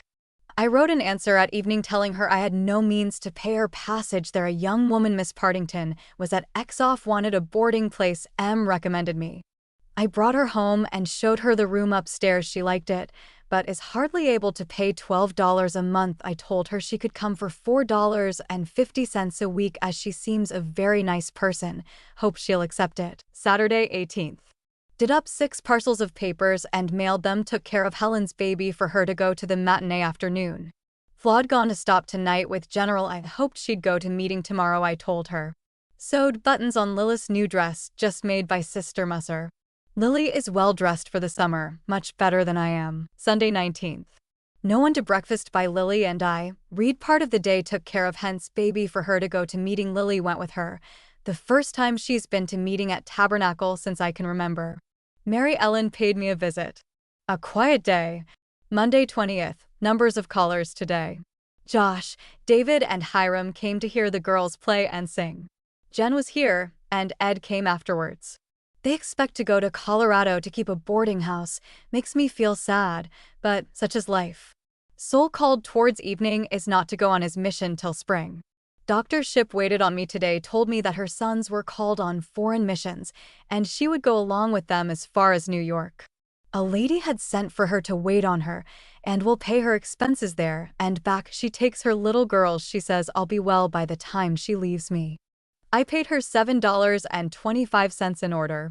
She invited me to a strawberry festival at the 14th Ward Schoolhouse tomorrow evening. Ed promised to come and take me down. Jen told me, when leaving, not to dream of Colorado tonight. I questioned her about her condition. She acknowledged my suspicions to be correct. About 3 months, Tuesday 21st. Still dry weather, but we enjoy beautiful, cool nights for sleep. Did a hard forenoon's work, so tired had to lay down. Mr. Tullidge called to get my name for a ticket to the theater Friday night to see Cromwell, written by him. He insisted upon my name, although I assured him that I was not able, couldn't even pay my debts. Ed came at 6 o'clock, took me over an hour and a half's ride. We called at Frank's, where I asked for a drink of buttermilk. Hadn't eaten any supper. I was almost the first. The festival was taken by surprise, not knowing that it was gotten up by the young gentlemen and ladies of I.A., and that there were 25 CTS required of each one. Sister Ellis Ship was there and came to my rescue, paying for my ticket, and took me to a seat. I went to the first table with Sister Taylor and sat at Angus Cannon's left hand. He had President John Taylor's sister at his right. Spent a pleasant time till 12 o'clock. The house was crowded. Sister Ship inquired if I had any way of riding home. When I informed her I hadn't, she sent one of her sons for her carriage, and he drove me home. I feel under great obligations to her for the kindness she's shown me. Wednesday 22. Slept late. Ed was after me before I was ready. Called on the way to the office to get exponent. Terribly hot weather. Relished ice cream in the afternoon. Went to bed twice and took a nap while there. Ed and Jen brought me home at night. 3 persons had called the Dr. Orson and Miss Parkinson last evening. Soul and family and Sarah and David and family came to spend the evening, which I missed by being from home. Thursday 23. Was taken to the 14th Ward to Ladies' Quarterly Conference by Ed Talbot. At noon I was invited by 3 sisters to go with them to dinner, but could not walk there and back. I told them and would stay here. I laid down and rested me, being very tired. A Sister Brown sat by me and offered me some cake, but I was not hungry. She related some interesting dreams and visions, which passed the time very pleasantly. Sister Howard, who'd invited me home with her, sent some lunch by Sister Howard. I only tasted the bread and meat, but ate the cake. The forenoon and part of the afternoon was taken up with reading reports from the different wards. The rest of the time was occupied by speakers. I spoke a short time. Sister Ellen Clausen spoke to Brother Openshaw, who was stopping in the street with horse and buggy to take me home. Many of my sister expressed the pleasure they felt at having me again with them, this being the first time for over 10 months. Mariah Dougal gave me an urgent invitation to attend tomorrow the Young Ladies' Conference. When I told her I could not walk, she said she'd try and get someone to bring me. When I got home I learned that the doctor had been to see me, also Miss Parkinson. The doctor said she was glad I'd gone out, and to do so all I could, as it would do me more good than medicine. Soul called to see me, also Dolph Whitney. Dolph wanted to know if I'd sell him the land belonging to Charlie and Mesa, but I declined, thinking it would bring more after a while. Soul thinks it will, as the railroad is building within 6 miles of that place. The teachers called this evening. Friday 24th, spent at home, as no one came to take me to conference. Was too tired, and glad they did not come. Miss Parkinson came to see me about coming to stop with me. Seems a very fine woman. Jen and Ed came up. Orson called towards night and brought me a pass for 2 to see Cromwell. Tonight he had written a piece on Louis Wells, which he read to me. I related to him a dream and a vision related by Sister Brown. One was of a brother being in big building where he saw numbers of groups of females engaged at some kind of work, and all were so happy he was anxious to know about them. Joseph Smith was there, and he inquired of him what they were doing. Joseph said, "Is it possible that you don't know what they are doing? Why, they are making robes to clothe the spirits of those who die." This Orson thought like me very consistent, and this was strengthened by the following vision had by another brother. An old lady was dying very hard, and the room was filled with persons of different minds, some infidels. And a man appeared to him making the request that he went and got those people to leave all but the nurse, as there were women in waiting nearby with the robe that her spirit was to be clothed with, and that in so many minutes it would be freed from the tabernacle. And he went and done as he'd been requested, when exactly in that time she was released. She also told me some of her bitter experience and a dream that the Lord gave her, which relieved her mind of all anxiety as far as her duty and future course was concerned. I invited my Helen to accompany me to theater. On the way, Orson and Zine overtook us. We had a good seat in front and enjoyed the play all but the length of it were kept till after 12. It was half after when we got home. I stood the walk wonderfully by taking Helen's arm, was very much pleased with my out. Saturday, 25th. Weather was cooled by a refreshing shower after a wind storm in the afternoon accompanied by thunder. Miss Parkinson came about noon. Claude went down street for groceries in the rain and sent 3 or 4 quarts of strawberries home. Were very much mashed, but we saved enough for breakfast in the morning. Henty and her Helen took supper with us also. Many of the stores were closed today being election at the theater. Wonderful for us to expect Utah to become a state. Sunday, 26, took courage to walk to the tabernacle. Jen accompanying me, whom I leaned on. Heard a short discourse from a son of Orson Pratt, who has been to the East Indies and to Mexico. Bro, John Nicholson was the next. I stood the sitting on a hard seat very well, having been edified, but pretty well done over from the walk there and back. Orson broke bread the 18th ward administering the sacrament. I was quite surprised when seeing the walks and trees which have been arranged on the south side of the tabernacle since I was there, not having known anything about it before. Monday, 27th. The carpenter surprised us this morning by coming to work. Have been working around till my weakness bid me lay down where my doctor found me afternoon. Racy and little Emily came down to play. Helen had gone with her mother to her Aunt Elise to spend the day. The children played to Mary's till hungry, when they came up here and ate, then went home. Dear little ones were welcomed by us over and over. Amanda Kay, and Roan's wife, called and sat a while. Bro, Jensen called to see me, wants me to write up incidents of my life as soon as I can. I gave him a few incidents of Flora Gove's life, who was a wife of Joseph Smith. Jen and Ed called, want us to go down there tomorrow and Mary Whitney farewell visit. Ed and Jen going to Colorado start Wednesday. Mrs. Ship starts the same day for New York. I shall be left quite lonely. Tuesday, 28th. Ed came early for Lil and me. Little Helen went with us. Her mother, Flawed, and Mary W. are also of the party. Maggie Sloan and Lyle L. Clark came and spent afternoon. Had a very pleasant time talking and singing and music. We parted with Jen after dark. I was to have stayed all night, but Ed brought me word from Helen, whom he'd taken home, that Sister Howard had been to invite me to go to Cottonwood with her tomorrow. Therefore I returned home. Lily takes Jen's going away considerably to heart. Sister Ship called today for the last time. Found me gone. She goes east tomorrow. Wednesday, 29th, had a per night sleep up early though.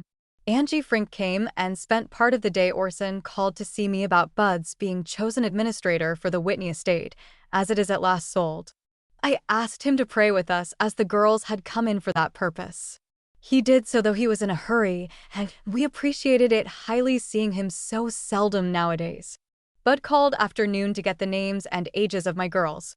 Thursday, 30th. Sister Howard was not able to go yesterday and sent her grandson for me this morning, and also Sister Bathsheba Smith. Bud called to see if I could go to the recorder's office to sign my name to the document mentioned above. So we drove there and I signed my name twice. I was required to swear to an oath, but I did not repeat it, but only raised my hand and said amen instead of so help me God.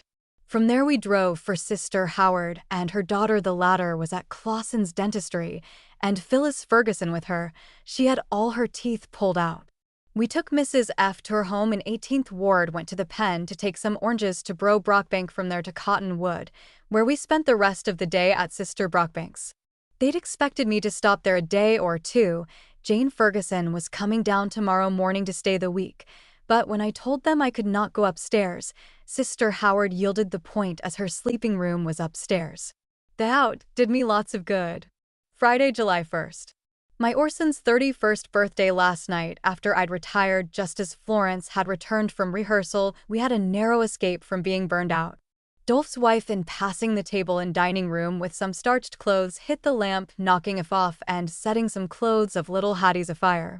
They had a terrible fight, and Lucy's wrist was badly burned, and the only one who had presence of mind was Ward Pack's daughter, who took up the burning lamp and threw it outdoors, where for a moment the house looked to be on fire from here, with the clothes and oil blazing up, which I knew nothing of till Flawd told me how near we'd come to being burned up.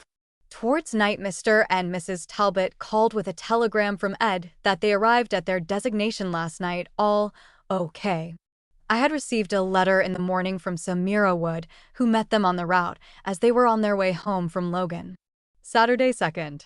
Spent part of the day writing, worked buttonholes in Flawd's wrapper and sewed on buttons. Sent and bought me a hat, paying $1.25 to travel in to save my bonnet. Sister P. and Bro Hendricks came at evening.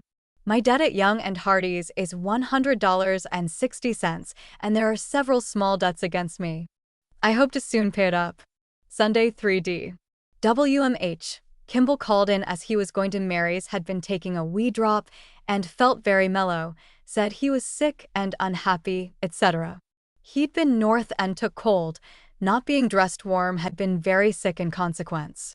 Sol came and stayed to dinner. I went in to see Mary Kimball. Vic told me her mother said she should not come in here again till I'd been in there. I found my boarder, Sister P. and Bro Hendricks. Sat the table for lunch, was anxious to get to bed early to get all the sleep I could, but missed it. Monday 4th. Slept but little. Firecrackers last night and cannon this morning. Not much of a treat this. George hung some stars and stripes too at my door, and one at his. Looks like we had an auction. Flawd got up at 5 o'clock to wash, now nearly through. At 8 o'clock, breakfast over, we all went down to the corner of the D. News off, and stood 2 hours before the procession came around. Except myself, I got a stool from the office when they were in sight. People drove carriages and wagons right before the women and children who'd waited there to see, and we had hard work to see by standing, and were used up. People who have no better breeding than that ought to be booted out. Hen D. took my arm and helped me home. I laid on the lounge and rested me. They fired the cannon 37 times on the sidewalk by T.O. office while we were eating dinner. Sounded quite like old times. Flawd played in matinee, and John Spencer got so engaged in his part, pounded her shoulder with hammer. Hurt her badly, but she plays again tonight. Has gone to dinner at Hen's mother's.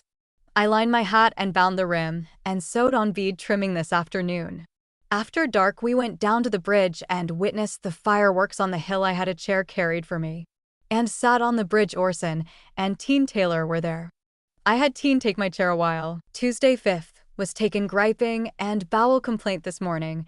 Can't imagine any cause, only a reaction. Lou Musser came and measured me for my new dress. Bro H. left for home, and she tells me she'll have to take up with her other boarding place to save the means towards getting her home, though there is no place where she's felt so comfortable, and she knows I cannot afford to board any cheaper than $4.50. And I know I can't, so I think it is all right since Flawd is going away. And I'd have to hire some help, though she is a good woman and little trouble. She paid me $4.50 and $1 for 4 of my books. I got $2 worth of black currants today and got Helen to put them up, and also for her in return.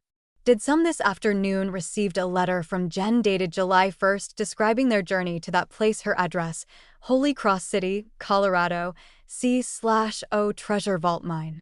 She feels as though she never wanted to see the inside of a car again. She's so tired, and having had their lives insured for the 2 days they traveled, taking a sleeper, paying 25 CTS each for insurance.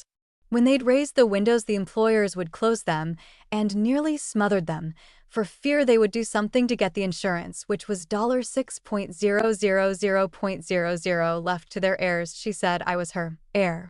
It is now lamplight and George has sent me a bottle of beer for supper for which I promised to pay him. Wednesday 6th. No one but Lily and self to breakfast. I've worked around the house picking up, sweeping, and putting things to rights, while Lily did the kitchen work, helped finish little Helen's waist. Helen and George took her with them to the lake. Sister Musser came and fitted my basque. Wrote a little towards night, the most sultry and uncomfortable day we've had. Sister Parkinson called, thought some of returning, if I'd let the room upstairs for the price she can afford to pay. She so hates the place where she is stopping. I should charge $2 a week. Thursday 7th. Never thought of this being fast day till Helen mentioned it. I've written considerable this afternoon, sewed all forenoon. Weather sultry latter part of the day, but cool breeze at evening, lovely nights to sleep. Friday 8th. Worked forenoon and tired out, but rested, and then went to tea. Oh, to get my allowance paid, tithing out of it as usual. Went to X office, had quite a visit with Sister M. On my return, climbed the stairs to the news off. To get my missing paper of last Tuesday, was injured from this, so that I had to lay down as soon as I got home. I felt badly all through my body. Lily brought me some bread and butter and beer. Saturday 9th. Worked myself down cleaning my parlor and bedroom, had to lie down many times before I got everything dusted and arranged. Mrs. Talbot called to see me, received a letter and a pass from Logan to take E.A. there. With an excursion. Soul called, and I learned from him that Zula is going to Bear Lake a week from next Tuesday and E.A. can go with her. I began a letter to Jen last evening and finished it today. Soul took it to mail for me. Sunday 10th was the most disagreeable night we've had yet. Rained a little this morning, cooling the air for a while. Wrote a postal to Sister Peyton. Am alone this afternoon, no one but me at home. Have enjoyed myself extremely well. The few days past the time does not drag, though the family is thinned out, as I thought it would. No boarder to worry over getting meals for is a pleasant relief. Lily and I make up my family circle. Helen and George and child are company for us. Monday 11th. Worked at sewing the forenoon and had to lie down to pay for it. After 4 o'clock went to writing, wrote a note to Orson's wife to get my satchel which Orson borrowed. I sent it by Piper. Just afterwards came to bid me goodbye. He's going south instead of north on a mission, takes Racy with him. He said my satchel was at the endowment house. He wrote a note to a man there for me to send and get it. Tuesday 12th. We have most lovely cool nights to sleep, bro. Frink came for me to go home with him and stop a day or two. Could hardly spend time for the things that are pressing upon me to be done. But I went and enjoyed the ride, called at the store and got some gingham for 2 aprons on the way and partly made them. Had a good visit with Sister Frink, but had to return home. Called at drugstore and got some carbolic acid on my return. Was visited by the teachers this evening. Wednesday 13th. Had a washwoman mother to Alma, who works at Mrs. Talbot's. She charged only 75 CTS, was done by 2 o'clock, and I paid her. Have done various things, quite a good day's work for me, and finished a letter, and mailed it to Bro Abe. And have not had to lie down once. Thursday 14. Worked too hard fixing Lily's clothes. After laying down a while, went and shoveled some of the sand off my lawn, and dug a ditch outside the gate to keep the flood of water from overflowing again when it rains. As it looks threatening, received a letter from Florence A.P. Card from Mrs. Peyton. Friday 15th. Bought a dollar's worth of red currants and had to lay aside my sewing to put them up. Worked from 12 o'clock till after dark picking over and putting them in jars. Saturday 16th. Was called for by Dolph to go over to Jim Jack to testify that I was satisfied with the deed, which had been made out, and I'd signed my name to that morning. The first deed that we'd made out and sent to Bro Pomeroy was not correct, and we had to send another. We are to receive $100 for our land in Mesa. I called at Exponent off on my way and got the last. July 1st. Went over to Souls to see Zula about Lily's accompanying her to Logan. Found that the excursion she goes with is on Wednesday, altogether a different one from the one L was to go with Tuesday. Sunday 17. Soul came early, took lunch with us, and I went to meeting with him. Met Juliet there, and she came home with me, where I found Rachel and Henrietta Simmons to see me. I wrote a letter to Sister Peyton and Flora mailed it. President Taylor is laying at the point of death. Monday, 18. Did a hard day's work hurt myself sewing so much on the machine? Besides going to the off. To see Will Spence and then to Souls to make arrangements about Els going along with Zula Soul took the money order to exchange for me. Will Spence got a ticket for me to take Elle to Ogden and return for $2 and told me she could get a cheap one at Ogden to take her the rest of the way and back to Ogden. I called into the Lion House to see Sister Susan S. Young, who is very sick, and to see E.R.S., but Susan was asleep, and E.R. gone out to ride. I met her as I came out the gate. Called at X off. And saw M rested me and came home to work. Received a letter from Bro Abe Kimball informing me of his improved health, etc. Tuesday, 19. Managed to finish the jobs of fixing Lily's clothes up, and finished myself into the bargain. Had to lie down a number of times. Pain through upper part of my back. President Taylor still lingering. Soul called and brought the money for Lily. Wednesday, 20. Lily and I rose early. The hack was here 7:15, and we bid her goodbye. They started early as Bro Farrington had to go for Soul's family. I'm the only one left in my part of the house. Seems so peculiar to be alone with all the work. Hendy said George wanted me to come and eat with them. She has invited me to go with her to the lake this afternoon. I commenced a letter to Jen. Mrs. Talbot called and read Jen's last letter. She was going to write her today. Helen and family with myself left at 4 o'clock for Lake Park. Mary Kimball and Vic were in the car. Mary W. and 4 of her family came after, and also George. The car we rode in was most elegantly furnished with cushion chairs, which we enjoyed immensely. We had a good time throughout, ate lunch and drank some splendid beer, the girls treating first and then George after we got into the car to return home. The best I've seen, not making my head ache afterwards. We witnessed some cunning capers cut by 2 little monkeys. Thursday, 21st. Stayed alone and slept good. Took breakfast in Helen's. Went to Coop and got $5 of George Bourne. Bought me a nightgown, $1 the price. One Shermie for 25 CTS and a black lawn dress pattern for $1 and 10 CTS. After getting rested, washed up the dishes. The first I've done alone. I can't remember when. Did some sewing for myself in the afternoon. Friday, 22D. George took me to Depot where I met Sister Howard. She said we were going to Farmington. This was a surprise to me as I'd understood it was Kaysville, but she said that M told her, so we bought our tickets, and when we got to Farmington, Sisters Susan Grant and Brown came onto the car. We found that it was Kaysville that the conference was to be held, so had to pay the rest of the fare. A good joke this. We found a carriage to take us to Sister Layton's where they prepared another breakfast for us. I had to walk to meeting, which was farther than to the co-op, which had done me over the day before, so that I had to lay down. I was surprised that I stood the walk so well. There were but few sisters at the conference, but we had a good meeting. I spoke a few minutes after Sister Howard. We took dinner and lunch at Sister Blood's, as she lived across the corner from the meeting house, and I told them I could not walk to Sister Layton's.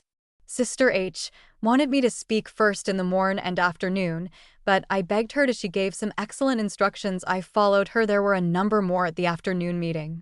2 or 3 brethren attended.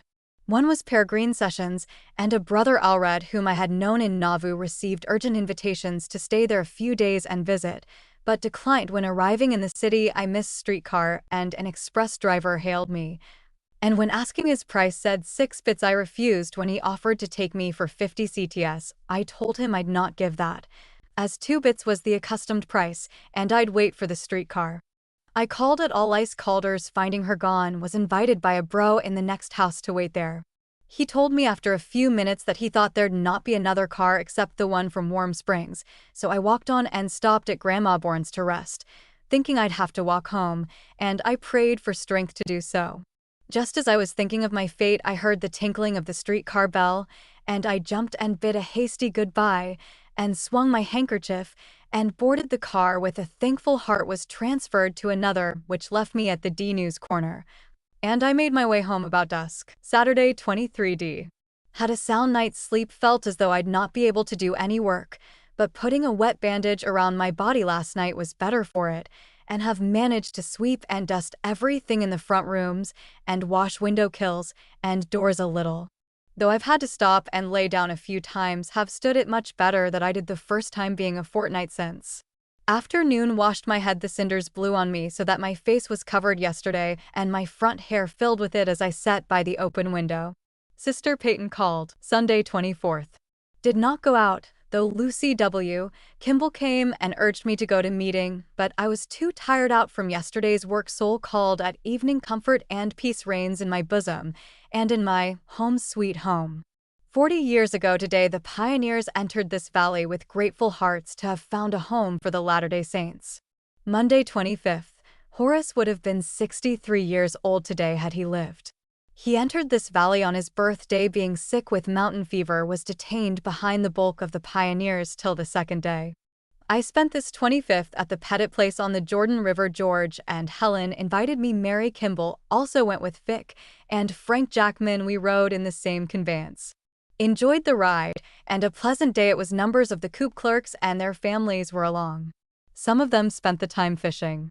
Sister Richardson's daughter, Mrs. Beatty, when seeing me said she'd go and fetch her mother. She got part way home and met Sister Richardson coming out there. I enjoyed a chat with her as I was resting in the hammock in the afternoon. I took care of Helen's baby most of the time, and she got quite a rest, not having had much day nor night of late from the children and work. The mosquitoes, as night drew near, made it lively for us. Some dancing was had by the young folk towards evening as 3 musicians came out there. We got home just after dusk. Tuesday 26. Florence returned from her summer out with Dinwiddie's looking rugged, rough and dirty. They heard on the road that President Taylor was dead. And the evening news informs us that he died last night. I'm glad for him that he's gone to rest from the reach of his would-be torturers in the shape of men. Wednesday 27th and Thursday 28th, worked so hard, made my head and eyes pain me very bad, altered the basque of my new poplin dress, besides doing other jobs. Sister Peyton called to see me yesterday. Today I washed a lot of dishes after dinner, having spent the forenoon on the bed, and taking some quinine was much better for it. Flawed doing a big washing, was tired completely out, was late before she got through. Sol and Bro Pratt met this evening at my house, prayed before starting out to teach. A terrible meteor is described in this evening's news, which fell the evening of the 20th near Santa Fe, shaking the earth for a long distance when it fell. A cabin with 3 men in it was hit and swept out of existence, burying itself in the earth to a depth of 20 feet. And the ground for 100 feet around is fearfully torn up, and the massive fire continues to send forth heat and smoke from the self-made cavern, and no one can approach nearer than 100 yards of the location. The smoke is very strong in sulfur, and the superstitious are firm in their belief that Hades has broken forth amongst them. When this phenomenon struck the earth, the report of the explosion was heard for miles around, and so great was the shock that people in the vicinity were thrown violently to the ground, and great excitement prevails. It seems that about 9 o'clock in the evening a rumbling noise was heard in the air, and the heavens were illuminated as bright as midday. The earth trembled as if in the throes of an earthquake. The ball of fire traveled with great rapidity from north to south, from which flames were shooting in every direction. One continual sound of explosions was heard, similar to the booming of cannon, all at 1x100, seeming to have exhausted its force. It fell with a fearful crash to the ground, striking a small cabin. Sol dreamed a few nights ago of Father being with him, and he told him that he was gathering up the old veterans to go back and redeem Jackson County. Missouri said Father looked splendid, and seemed to feel splendid. The dream, I've no doubt, was a true one. Friday 29th, arose early and got my breakfast, telling Flawed rest as she did a great washing yesterday. Ironed an article or 2 of my underwear, intending to go to the funeral of our late president, but began feeling so sick, went to bed instead. Lucy W. Kimball called for me, but thought I looked too sick. Flawed and Hen went early to see the remains of Bro Taylor. She got corn and raspberries for dinner, and we had Helen, George, and children eat with us, and Hen was here also. I ate a little and returned to my bed, had a touch of those awful spells in the forenoon. I had a terrible dream Wednesday night about myself. My hair was filled with some kind of insects similar to mosquitoes, raising my hair an inch or 2, and the feelings I had were most appalling. Some person combed out small bits of my hair, but did not clear my head. Some man was standing by me, and I told him that this was one of the scourges which had been predicted would come upon those who did not keep the word of wisdom. I thought there were scores of others who were afflicted in the same manner as I was. I have felt ever since that I would stop taking my cup of coffee for breakfast if the Lord would only help me, and have prayed for some time.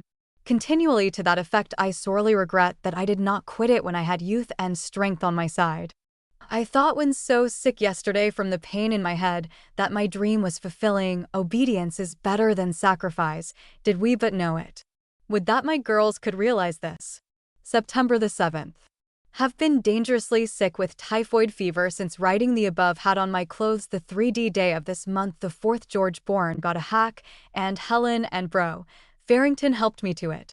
Rode an hour and repeated it Monday and Tuesday. Took cold first day out and had fever Monday. Felt quite sick all day. The warning given me in my dream I never lost sight of, and was set and determined that I would not drink coffee nor tea. After I'd lain for some days growing worse and not knowing what ails me, Orson asked me if I had not better have the advice of some Dr. and proposed Dr. Joseph Richards. I said yes, and he was sent for. Among other things he said I must take was coffee and must have it twice a day. This roused me, and I emphatically told him I would not drink it. He told Lucy W. Kimball, who had taken pity on me and come and nurse me, to see that I had it and not fail, as it was the best thing that could be given me to strengthen me. He told her to pay no attention to what I said, and I was like a child. I sorely regretted his being sent for. But I only took coffee 3 times, it making me so sick the 3D time my stomach was so sick it heaved at each swallow, and that decided the matter with me that the Lord had heard my humble cries, and did not intend that coffee should have the credit of my recovery. This was a comfort to me in the midst of my sadness and suffering, that he had heard my cries. I felt that dejected over my unworthiness, that I hardly felt deserving of anything at his hands, although I was administered to, and blessed almost daily, by elders, and prayed for by various circles. After a fortnight or more of terrible suffering, a sudden change came over my feelings. Previously I had clung to life, but there seemed to me as though I could feel the presence, and in imagination see a throng of the departed hovering around, waiting to welcome me into their circle. I longed to be set free, and could not help expressing it. I felt that there was little to hold me here, that my mind as well as body was wrecked, and I was weary of the struggle with life's cares and sorrows. Brother Soul chided me for talking in that strain when so many were trying to exercise faith for me to live. But I could not help the feeling, and one of the strongest of my impressions that there was a call for me was that after 2 nights and days of almost entire sleeplessness, and the day previous to the worst night I'd had of nearly entire sleeplessness, I had been prayed for by different circles, and also anointed and prayed for daily. I'd never closed my eyes to sleep till morning, when I fell into an unnatural one, from which I awoke like I was more dead than alive, the most death-like sensation which I could not describe. The only thing I remember that morning was that I felt like a worm that might roll up with the dust and go out of sight. I remember nothing more till I had taken refreshments and been revived, but the next night, after being administered to, I slept all night. This appeared to be the turning point, and the prayers began to prevail, though the disease had to run its race, 30 days being the time. Chills came on and continued for days, my blood being low, and my nerves so shattered that much of the time couldn't hear 2 persons speaking without making me as sick as death. Therefore, but few were allowed to come to see me except brethren who administered to me, and Sister Lucy who waited on me. A great many, I was told, called to see me and manifested the deep interest they felt for me. Orson's family being at Provo, wife staying with her sister Maggie through her confinement, he took his breakfast and dinner here generally from the day that he found me sick, nearly a week after I was taken, when calling to tell me that he had another little daughter. He was surprised to find me sick. He brought Bro. Arthur Stainer 2 or 3 times to administer to me. The second time my chills were rebuked, and they never returned. One morning, after I had been so often relieved by being administered to, he, Orson, came, and finding I'd had a suffering night, he took the oil and came to my bed and anointed and prayed for me. Though he was feeling very miserable himself, he afterwards said, and didn't know whether his administration would benefit me or not. But I was better all day, and that evening he brought Bro Stainer with him, both being filled with the Holy Spirit and anointed, and blessed me after kneeling first and praying. Bro Soul made a practice of coming and praying evenings, and Orson mornings, till I was better. Orson said he saw that I must be administered to every day or I seemed to fail. I certainly owe my restoration to the power of faith and not to the power of man, only as far as they exercised it in my behalf. There was one brother named Patterson from Payson who heard of my sickness at Sister E.R. Snow's nearly at the start and came over with a bottle of oil to administer to me, this seeming to be his mission, and he gave me the promise of life and health and predicted great and mighty things that I was to accomplish in this life. I laid hold of his words and believed the Lord dictated them until I found my sufferings did not lessen, and my mind became weakened with my body through it all. I never lost sight of my first determination that I'd keep the word of wisdom. I seemed to come to a standstill. For a few days after I had turned for the better, I had no appetite and was taking no stimulus. Sister Paul was spending an afternoon at Helen's and told her that she had had 2 of her children with typhoid fever, and 2 different doctors attended them, but both told her to give them coffee when they began to mend, that there was something peculiar in typhoid fever which required coffee to bring them up, and there was nothing so good. She had heard another doctor say the same, and this Helen told me. I laid the case before the Lord and prayed that I might be actuated by the right spirit, and if I was acting unwisely that He would show me, but if I was not, that He would come to my assistance and raise me up from that sick bed. I immediately felt revived and was better from that time. Lucy made me some homemade beer, and that was my substitute for coffee. Henry Dinwiddie brought me porter, and with good care I'm recovering as speedily as I could expect. Saturday, September 10th. I have been able to write only a few lines at a time, and some days could not addle. Margaret Clausen called on me yesterday, and as she was going said she'd come and take me a ride as soon as I felt able. I told her I was able, so she came today and took me out. Rode over an hour, was pretty tired, but was better for it. Said she'd come again next week. Sunday 11th. Still better. Lucy called after meeting. Mary Kimball spent a while. At evening wrote a sheet to Lily Flood and Hen at meeting Monday 12th. Much stronger, but threatened with those spells of which I have such a dread. Feel blue to think of having a setback after getting up this far. Rather cold outdoor, or Mrs. Talbot was going to take me a ride. Florence is busy about getting things together, expects to go to Logan a week from today. She and Henry to be married the Wednesday following. They expect to board at his mother's till their house is done, which will be about 3 months. Tuesday 13th, took a ride with Margaret Clausen, and it did not tire me at all. She said I could take the buggy tomorrow if Florence would drive. Have had a few of those spells though light. Orson called this morning, and I asked him if he and some others would come and administer to me, for I thought when I'd been healed and restored by faith from death, as it were, I might be healed of them. Wednesday 14th. Had a number of those bad spells last evening and one before I got up this morning, the last one worse than any the rest, and so weakened me that I could hardly dress, but Margaret Clausen sent me her buggy and Mary Whitney drove. Felt very sick when I started, but had the carriage 2 hours. And before I got home felt quite renewed. Though rather tired, laid down and had 2 awful spells, went to sleep after it. Mrs. Carroll came to spend the afternoon. About 4 o'clock Mrs. Talbot came and took me another ride, and I enjoyed it and felt much better, so I went and took supper with the company.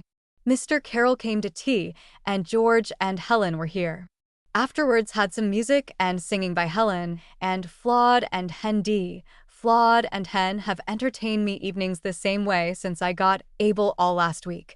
And Hen took up the cross and has prayed with us nearly every evening since he was baptized and ordained an elder, although he told Flood he was so frightened he could hardly walk home.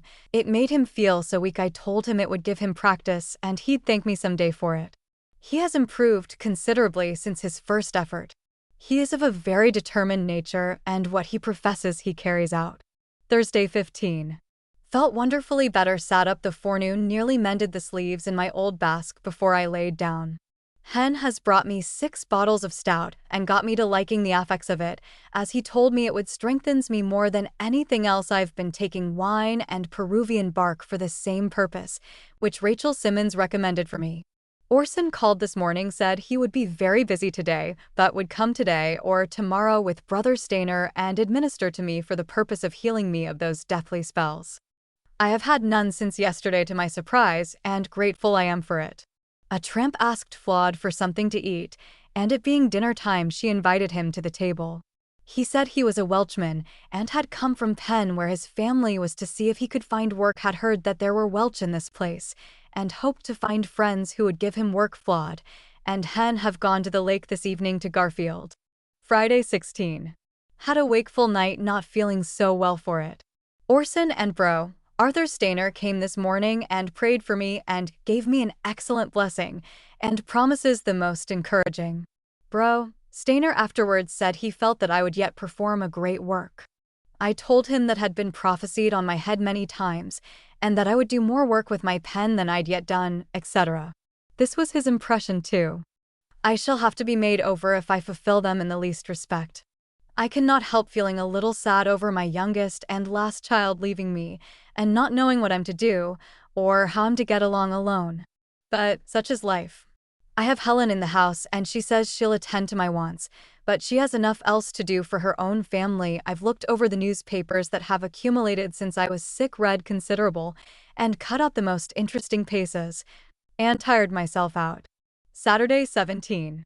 Helped Hen fold and enclose some wedding cards last eve, did not sleep till late, was nervous. I've done up a number of packages of papers and clippings to send away.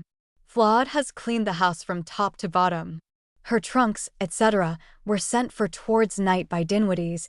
Seemed sad to see them carried away from her home to another, and an untried one. She went down street, met Bud. He'd got the answer to the one he'd written Jen, and she'd refused to sign the paper he'd sent her pertaining to the deeding of Horace's portion of the Whitney estate to his mother and me. What her reasons are I don't know. Had never surmised that she would have any objections. Must be she thinks he's not dealt justly, but as I've never read the paper I cannot tell. I left it all to Bud as administrator, and if he has shown a partiality, I told Flawed, it would hurt him worse than me. Sunday 18th. Cloudy and windy. Had a visit this forenoon from Sol, then Golden came.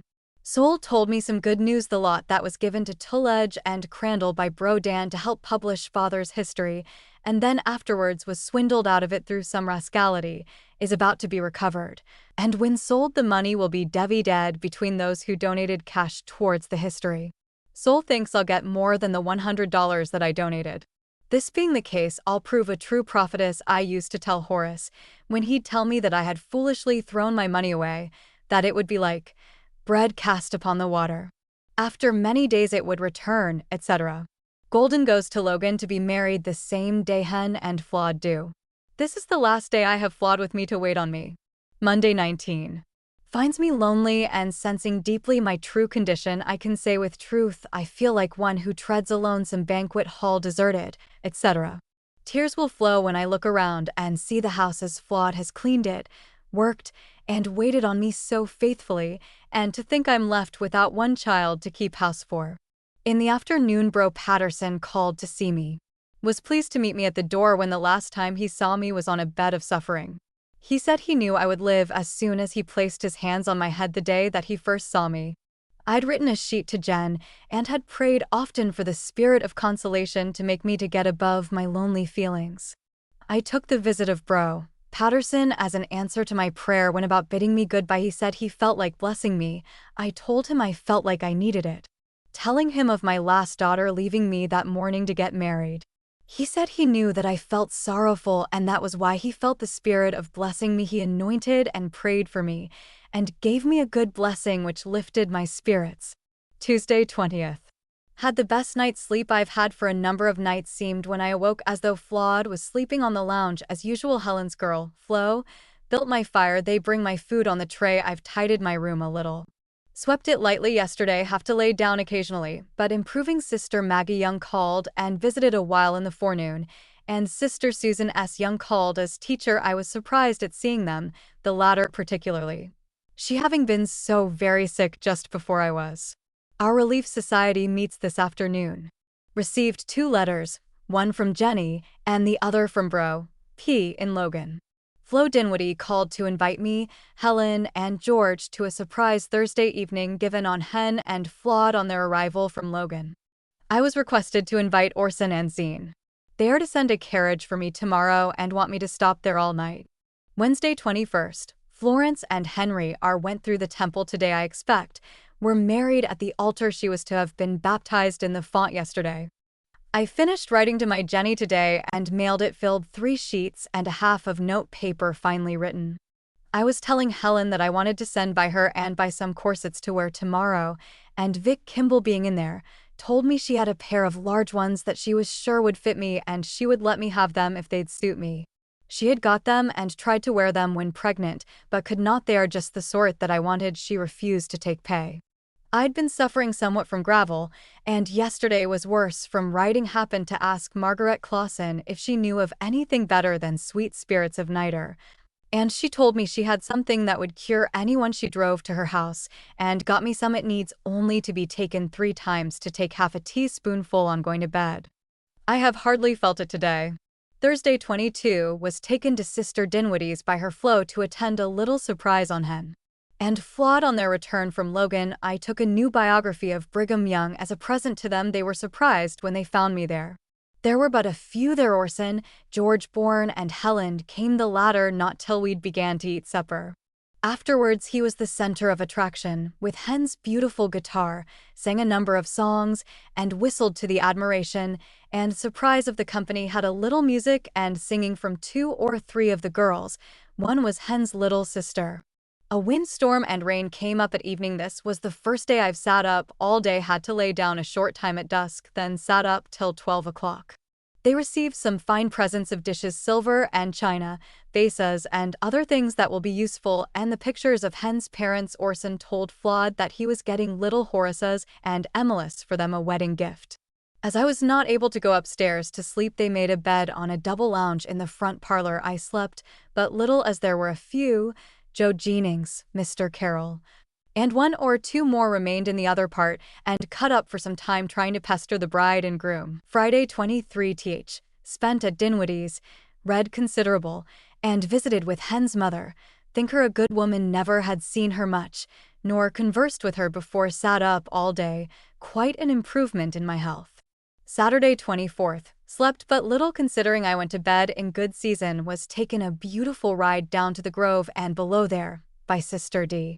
The storm last night had settled the dust. The wind and thunder hurried us, and she brought me home and hurried back to hers. She offered to lend me the Royal Path of Life, which I got interested in yesterday and today at home. Sunday 25th. Had the soundest night's sleep that I've enjoyed for some time. Glad to see the sun this morning, as I want no more gloom than my empty house brings me. Brother Soul called in the morning, and the teacher's bro Riser and another brother spent a lonely day. Flawed and Hen came at evening, and we had some singing from them and hentai with music, which cheered me up. I've been troubled considerably with gravel for the past week. Yesterday and today felt quite sick in the morning. Makes me worse to move round. Monday 26th. Had a sound night's sleep. Felt worse from gravel the best part of the day. Lou Stenhouse, who was here last evening, sent me some watermelon seeds steeped, and drank some.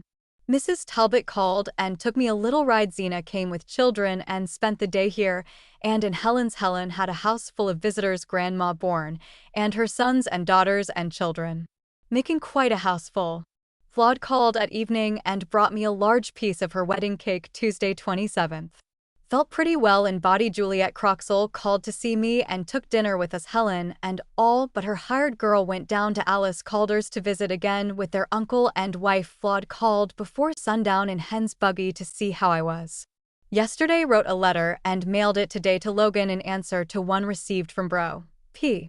My heart is sad and lonely. Am worried over what course I'm to take about renting, or what part of my house I shall occupy. What I'm to do I'd like to know, so as to settle my mind. Wednesday 28th. Pleasant weather. We are having. Emmeline Wells called just as I'd written the above. Was pleased to see her. She wanted to know what would be best to give Florence for a wedding present, as she didn't want to give what others had. Phoebe Kimball called to invite me to her house tomorrow. Her countenance bore evidence of her having passed through fiery trials. Helen went this afternoon to see Florence, who returned with her at dark and stayed an hour. I felt lonely most of the day, only when company called in. Commenced a letter to Jen. Thursday 29th. Flawed took Helen and little Helen and myself riding this forenoon. Hent received a letter from General. She fears to undertake the journey home, and has concluded to stay at that place till confined. Acknowledged the greatest reason for her not coming home was because she did not want to be sick at any place, only at her mother's, and she thought my poor health would not admit of it. Winnie Kimball called with Buggy and took me up to her mother's where I visited with some of our old set. Bros John T. Kane and Hiram Clausen were there to tea. The latter brought me home. The old homestead is ruined by H. Lawrence building a great mansion in front of it, making the house as dark and undesirable as a nunnery. Phoebe said she wanted to get out of it. Friday 30th, wrote to Jen, urging her to come home, that I'd been longing for her to come and live with me, etc. Lou Stenhouse sent me an invitation to come to their house to a surprise gotten up for her sister-in-law Victoria Bat, who is going to her husband in Mexico. Lou got a conveyance to take me there. Enjoyed a pleasant evening. When I got home, found Harriet Kimball, who'd gone to bed not feeling well. Saturday, October 1st, Helen cleaned my front rooms yesterday and does her own today. I dreamed of Charlie being with me yesterday morning. He seemed to be suffering greatly in body and looked distressed. Thought he looked natural but sad, and that he'd been so a year, and had 2 more years before he'd be freed from his afflictions. I had to go out of the room, and I wondered if he'd be there on my return, as he, I knew, had come from the other world. He was still there on my return. To something that I said, he remarked that things in the other world were very different from what we'd supposed. He said more, but I forget the most of the dream. Lucy W. Kimball called to see me. Harriet Kimball had lain down and gone to sleep, felt sick, had sore throat, and I insisted upon her resting here, and gave her some quinine for her cold and bromide for her nerves, took the latter myself, not having slept good lately. Sunday 2nd. Harriet was much better yesterday for taking the sleep and the medicine, but her lungs bad today, and felt a numbness in her limbs. Took a foot bath and put mustard to her feet and drank hop tea for her blood. Soul called and sat a while. He makes it a rule to come and see me every Sunday morning. Lou came towards night. Bro Riser and another brother called and administered to Harriet in the evening. While I was taking lunch with Helen, little Faye came crying, the lamp having turned over on the table and the whole top fell off. The light went out. He and little Hattie being there alone, they were frightened nearly to death. Helen ran down and found half of the oil had run out on the carpet. Hattie had been under the table crying and was there when the lamp fell over. Mary and all but LOL had gone to the evening meeting. Their angel, I am sure, were with them and put out the light out. LOL was left in charge of them, I'm told, but had gone and left them. Monday 3D received a surprise this morning. Mr. and Mrs. Talbot called and told us that she was going to fetch Jenny home. Had received a telegram from Ed for his mother and Frank to come and stop 2 or 3 weeks at Red Cliff, and Jen would come home with them. They start tomorrow morning. I received a splendid letter today from Jenny. Had got my first letter since my sickness, of which I gave a little sketch. Afternoon, Talbots received another telegram, and A.P.O. order from Red Cliff had moved down to Red Cliff, where they will meet Mrs. T and Frank. At evening, Flawed and Hen came up, brought me a few grapes. Soon after, Orson and his counselors called to see me. They had been around to gather some donations towards paying for the 18th Ward schoolhouse. I gave Orson my water tax, sent by Hampton, to pay, and I pay him in T.O. orders. Gave him $1.50 towards it, being all I had at present. When about to leave, I asked if they had time to pray with us. Orson said yes and asked Bro Patrick to be mouth. Harriet was here and appreciated this, as well as meeting Orson and Flawed. Wednesday 4. Beautiful weather as usual. Bro Dan Davis called to see me. I lined Henty's hat for her. She has gone to George's father's to spend the afternoon. I sent a note by her to Joseph Kingsbury to try and send me a load of coal. Bud called yesterday and gave me and his mother $100 from the Whitney estate. I've been mostly alone this 2 days. Flawed came up this evening, said she'd been ironing. Their hired girl had left them. And Mrs. Dinwiddie had done the washing and she the housework. I gave her $80. $80 to pay at Hardee's, owe them $20 more. Yesterday made me a number of gallons of herb beer and bottled them this forenoon, finding my strength hardly adequate to the task. Have felt tired out this 2 days. Sat on the porch a while yesterday and sewed, feel gloomy indoors. Thursday 5th. Got up at 8 and built my fire. Weather mild this morning, but cloudy. Flawed brought me some more lovely grapes. She went to Bro Bassett and got the order for my allowance for the month, but could do no more as all had gone to conference. Helen went afterwards and was waited on, paid my tithing out of my portion. I gave her $2. She received a letter from Jenny today informing her of a mishap brought upon her bed by overdoing, and that high altitude, the doctor said, which had been the cause of many a woman miscarrying. Jen was better, but placed on her bed with her hips raised and shoulders lowered, where she was ordered to remain 4 or 5 days, and as soon as able to get out of there. This news, it seems, had been known by the family, but Mrs. Talbot would not consent to their telling me. Poor Jenny, she never ought to have gone away where she could get no help, nor a word of counsel in her delicate condition. This calamity was unlooked for, and my hopes had been raised by Mrs. T.'s telling me that she was going after Jenny and would be here in 3 weeks. She did not know what ailed her, though they'd heard she was sick, but they never told me. I feel very low-spirited over this news. I am fearful that she'll not reach home.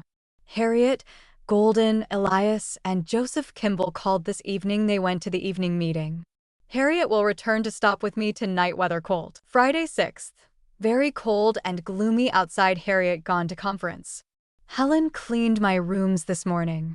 Lucy Kimball and her sister, Jane Smith, called to see me after close of forenoon meeting. Saturday 7th. Had a call from Brother Hiram. His mother, Harriet, called to bid us goodbye to return home tomorrow. Sister Leitner came at noon and was feeling too sick to attend conference afternoon. Wrote to Jenny. Flawed came at evening, stayed till Hen called for her. He went to evening meeting. She played and sang a little for Sister Leitner. Sunday 8th. Lovely day. Sister L. stayed all night, and today I advised her to write to Press Woodruff and tell him of her condition and ask help at the hands of the church. She did so, and I wrote a few lines also pleading her cause and testifying of her worthiness, etc. President Woodruff is preaching this afternoon to the conference. Flawed and Hen called here, had tried to get into the tabernacle, but was impossible. Scores had to go away, they said, could not find standing room. Began a letter to Lily at evening.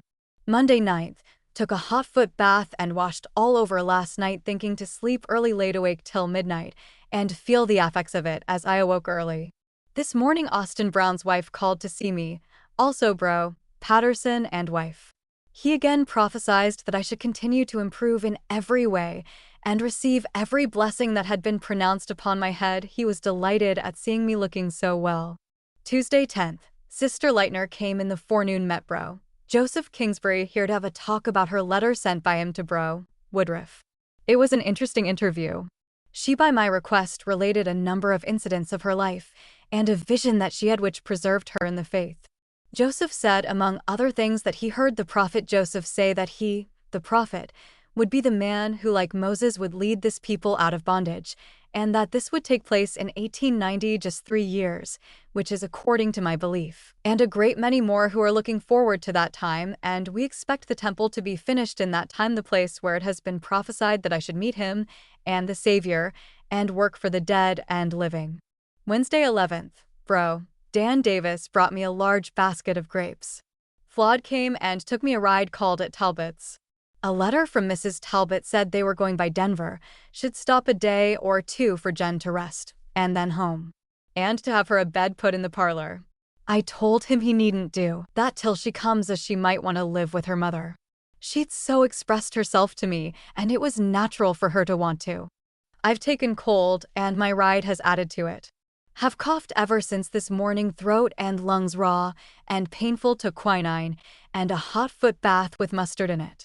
Got up and made my fire this morning. And suppose I took cold, had a slight one already. Thursday 12th, wet a flannel with oil and turpentine, and covered my lungs last night, and took a lemon sling, had a good night, but coughing again this morning. Another telegram came last evening from Mrs. Talbot dated at Denver, Colonel, saying they'd started for home, and all well. Will be here tonight. Flawed called and left me some sweet grapes. Rachel Simmons and youngest daughter called on me this afternoon. Friday 13th, Jenny arrived last eve. After an absence of she came here and stayed all night till this evening. Mrs. T. came for her. She was affected to tears when she met us. Orson was here, and Lou Stenhouse, who'd come to greet her. Zine and children came this morning and spent the day. Orson came to dinner. Jen would like to stay with me, but for Ed's sending means to help keep up his father's house, can't afford to provide for her living only with them. I had a cry after she'd gone to sleep last night, was late when retiring and talking afterwards, and awaking early this morning. Not to mention my bad cough, felt it badly today. Sister Leitner came back this afternoon, had been quite sick yesterday seeing company. She was about to leave, but I would not allow it. She looked so poorly.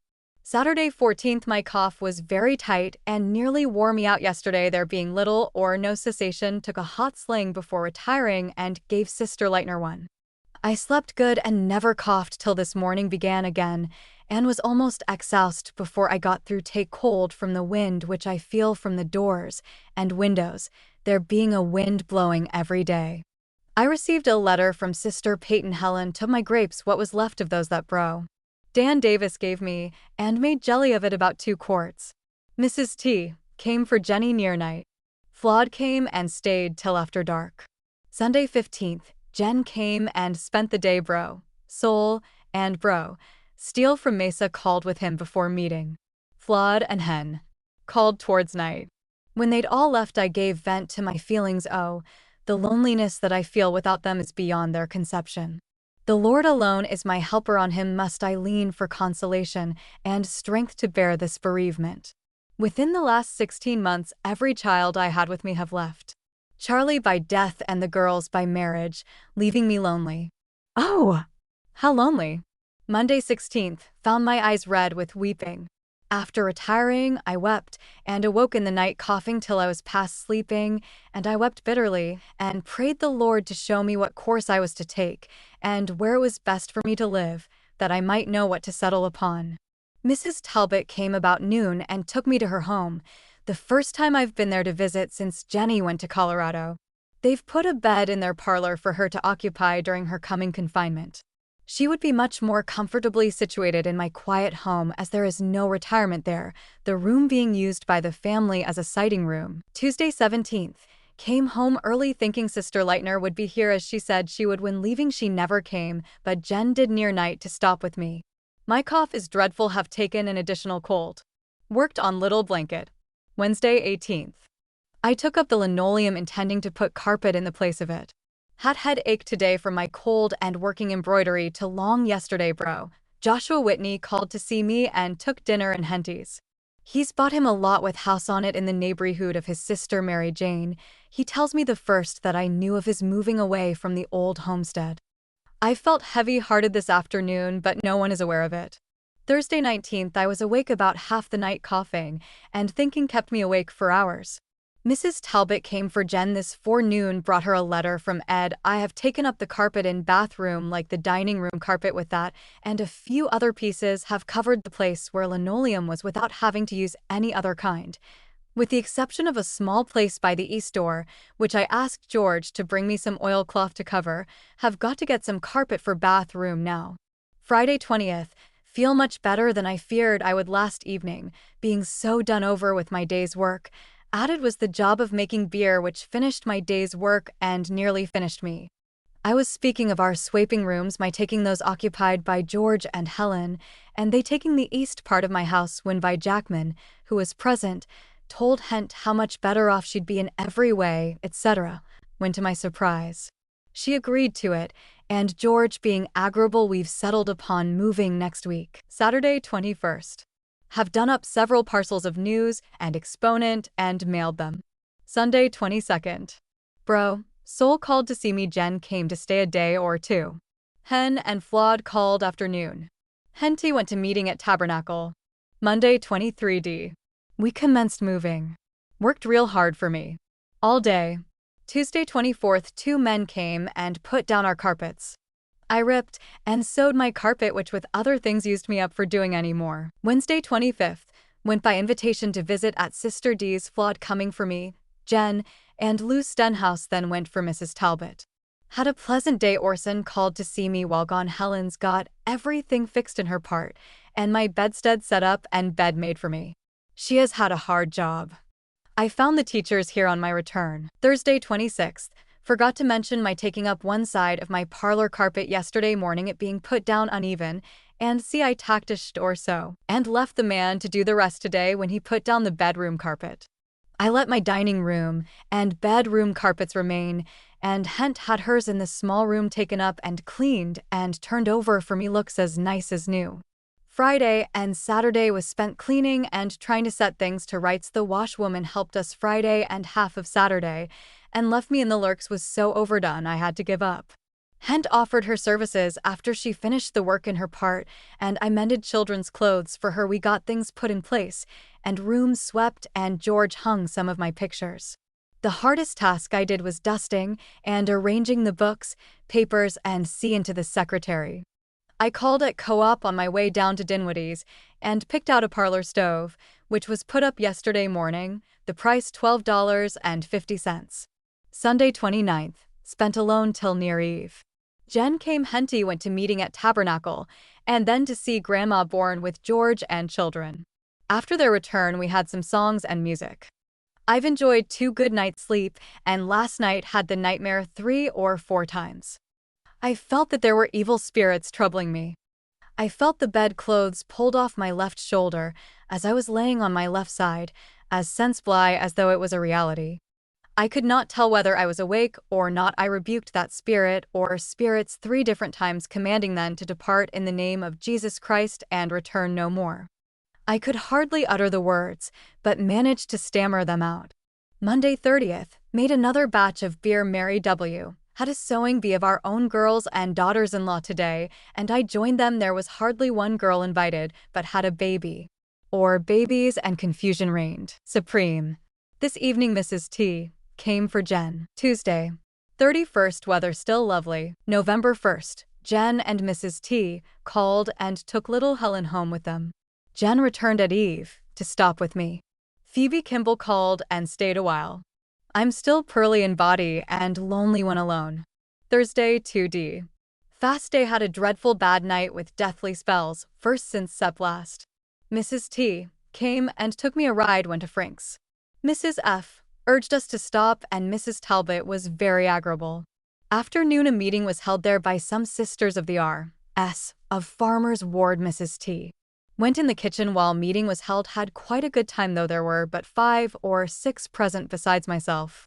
The sun was so hot that my face was burned quite red riding down there. When returning, the wind was cold, it being nearly night, and I borrowed a veil to protect my face and head. Friday 3D. Hung some pictures in bedroom, made bed, and tidied things up a little. My back gave out when I sat down and sewed an old bed comforter together while engaged in this. A dreadful spell came on me which ended in making me sick. I was invited to visit at LDS with the girls and Mrs. Talbot. They sent for me to come to dinner, went, but was so sick in the afternoon had to go to bed, my nerves perfectly unstrung with the chatter and noise. My Orson called to see me while on the bed to bid me goodbye. I was going south to attend a conference. Saturday 4th was a sick day to me. Also, Sunday 5th, Bro. Soul called on me, and also Lucy W. Kimball. The latter took dinner here and went to meeting with Hent. And George went to meeting. Afterwards Hent and children went to see his grandma who is sick. I have a dreadful pressure in my head and through my breast a rush of blood, I think. And my spirits have been very much oppressed from these death-like spells, though they are only few since the first night. The effect is dreadful upon mind and body.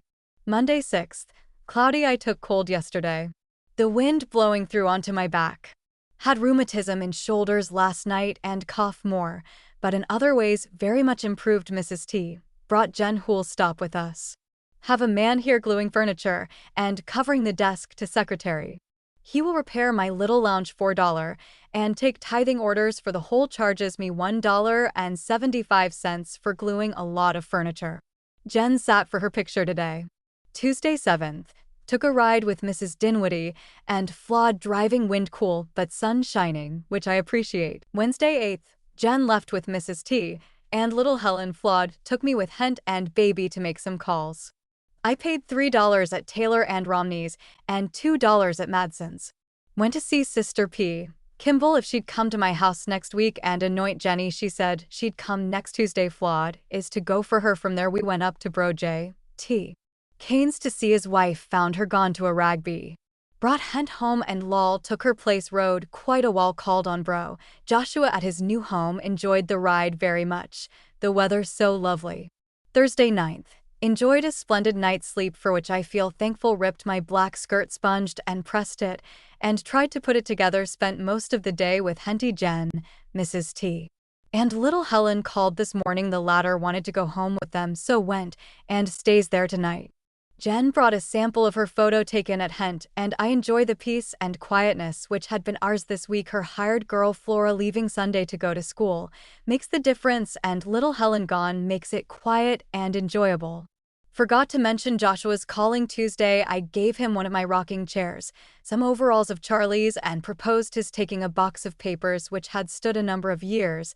They were his father's, and I thought he ought to have them. So he took them away. Mary Whitney expects 2 lady boarders from the east this evening. Mother and sister of a young man boarding there. This will make her 5 boarders. She has borrowed a feather bed, looking glass pillow and comforter of me, and pair of blankets of Hent, and other little articles to fix their rooms. My pictures of the Nauvoo and Salt Lake Temple, and some flower pots to put plants in. Glad we could accommodate. I've rented my largest room upstairs to George's Uncle WM, who is to pay me $3 a month, and boards with G and H. Friday and Saturday worked at my black skirt, turned the pleats, pressed and put it together again, and bottled 10 gallons of beer. Jen cleaned my rooms. Sunday 12th, Sol paid me a visit this forenoon, took care of Helen's children for her to go to meeting. Flawed and Hen called at dusk. They went to meeting in the 18th ward. Forgot to mention Orson's calling Friday morning to see me about my taxes. He'd paid $3, and I gave him the amount in tea.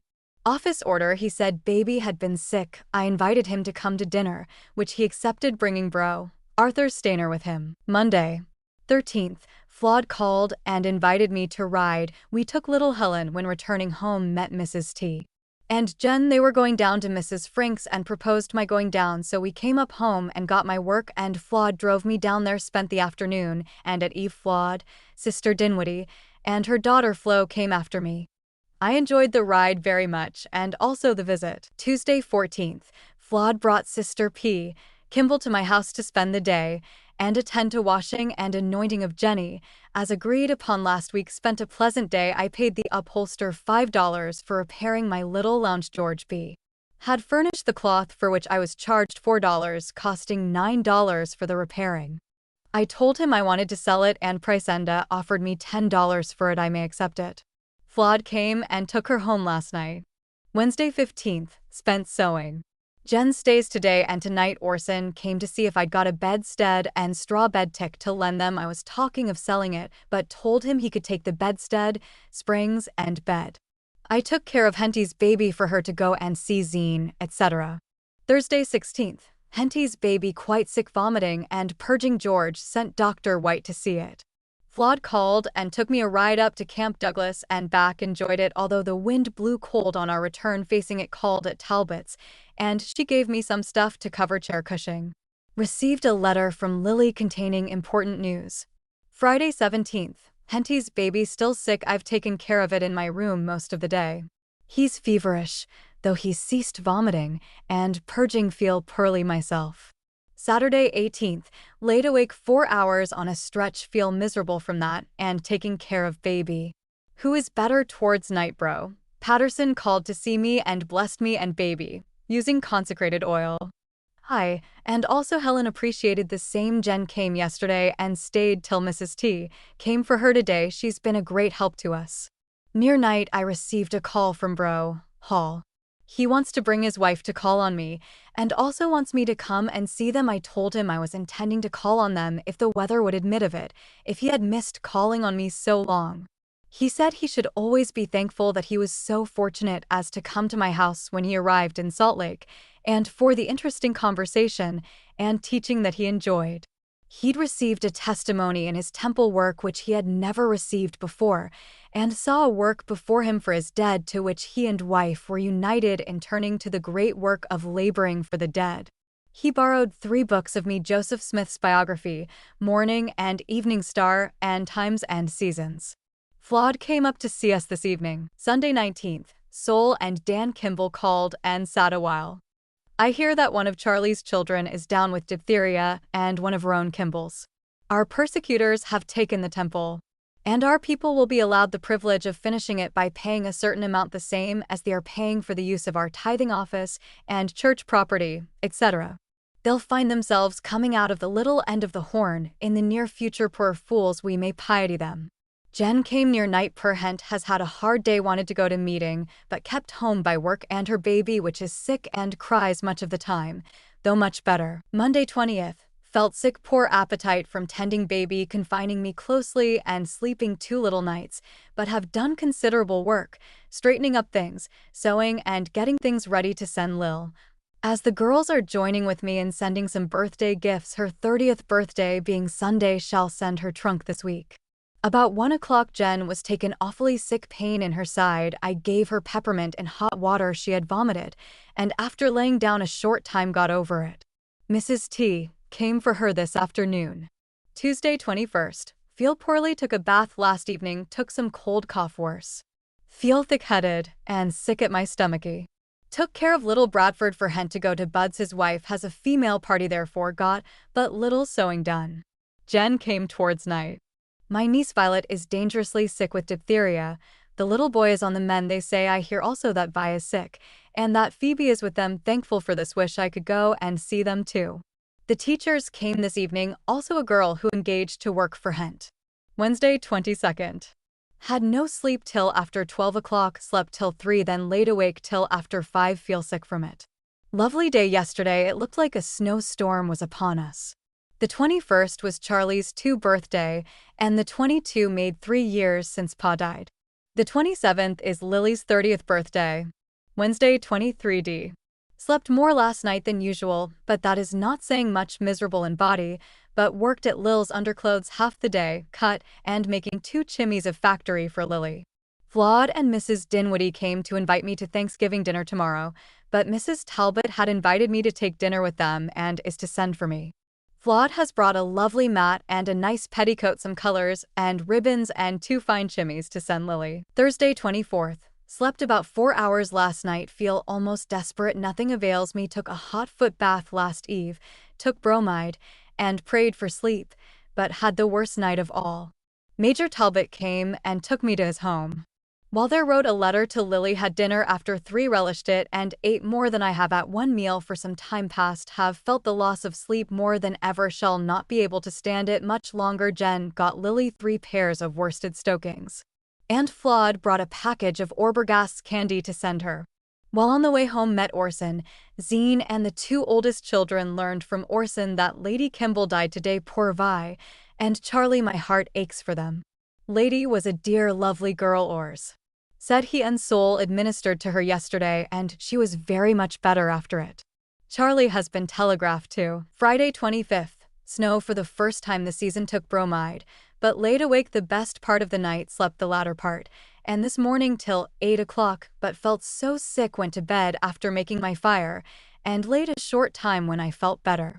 Have finished Elle's garments and packed her trunk, sent my best bed comforter, 2 old blankets, and Lindsay's sheet, and other things which will make her laugh surely. With all those that the girls have sent, George sent an express for the trunk, and had it taken to the express office, from which it will go by express in the morning. George has come and brought me a bottle of English porter, which he says will make me sleep. Violet's remains were followed by a large company to the cemetery, where the only services were conducted owing to the character of the malady which carried her off. Saturday 26th. Clear and cold, slept good most of the night after drinking porter. Feel better than I have for some time from getting more sleep. Flawed called. Also Jen and Mrs. Talbot had swept and partly dusted when Jen finished it, as I had tired out. Looked over a lot of papers and cut out articles, did up some to mail. Sunday 27th. My Lily's 30th birthday. Last night was the coldest snap we've had. I laid cold till I had to get up and get some alcohol and water to take before I could get warm, got 3 hours sleep, then laid awake till after 4.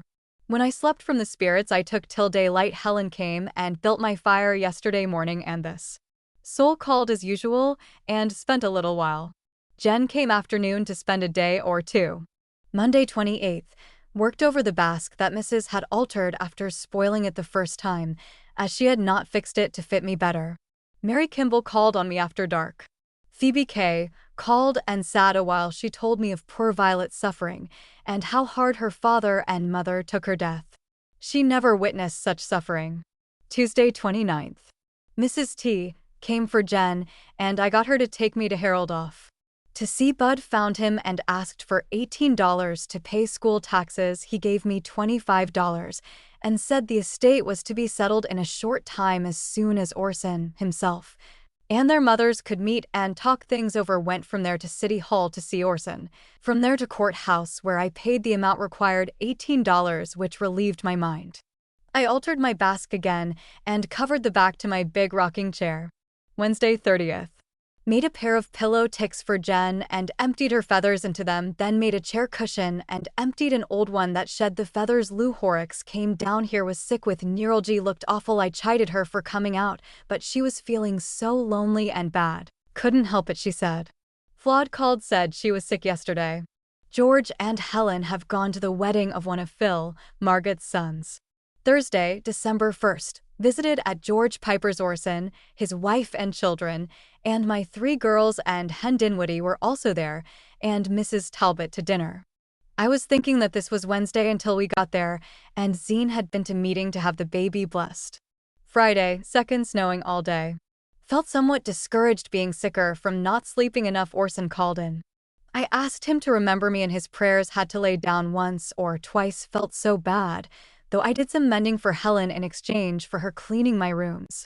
And wrote a postal to Mrs. Peyton to inquire if the trunk arrived there last Saturday and sent it by Helen. While laying down, I felt a symptom of the deathly spells that are sure to come from my nerves being so worn out. I learned from the news that Sister E.R. Snow is very low, failing fast. Saturday, 3D. Jen called and took little Helen home with her to stay till tomorrow. Did some sewing and mending the ladder for hentai, and she cleaned my bedroom. Had a call from Sisters Taylor and Richardson. Sister T said she wanted me to be at conference next Thursday.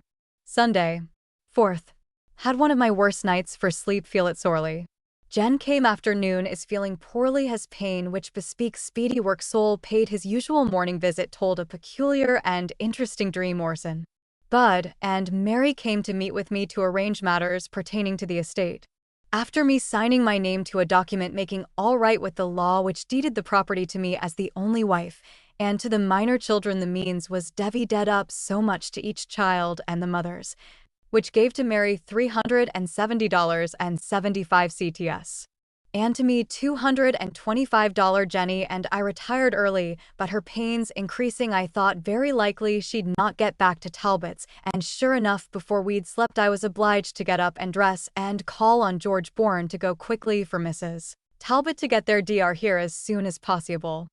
I built a fire in the bedroom, and at 11:45 the babe was born, and I the only one with her. Although the first time in this line I was not excited, but thanked Providence that she'd been delivered as quickly and safely as she was, and without the DR, who was not needed only to take care of the mother and afterwards. He got here half an hour after it was born. Mrs. Talbot got here just after the baby began to exercise its lungs. At first it was like it was dead, but I had presence of mind, seeing the face was laying downward to raise it up.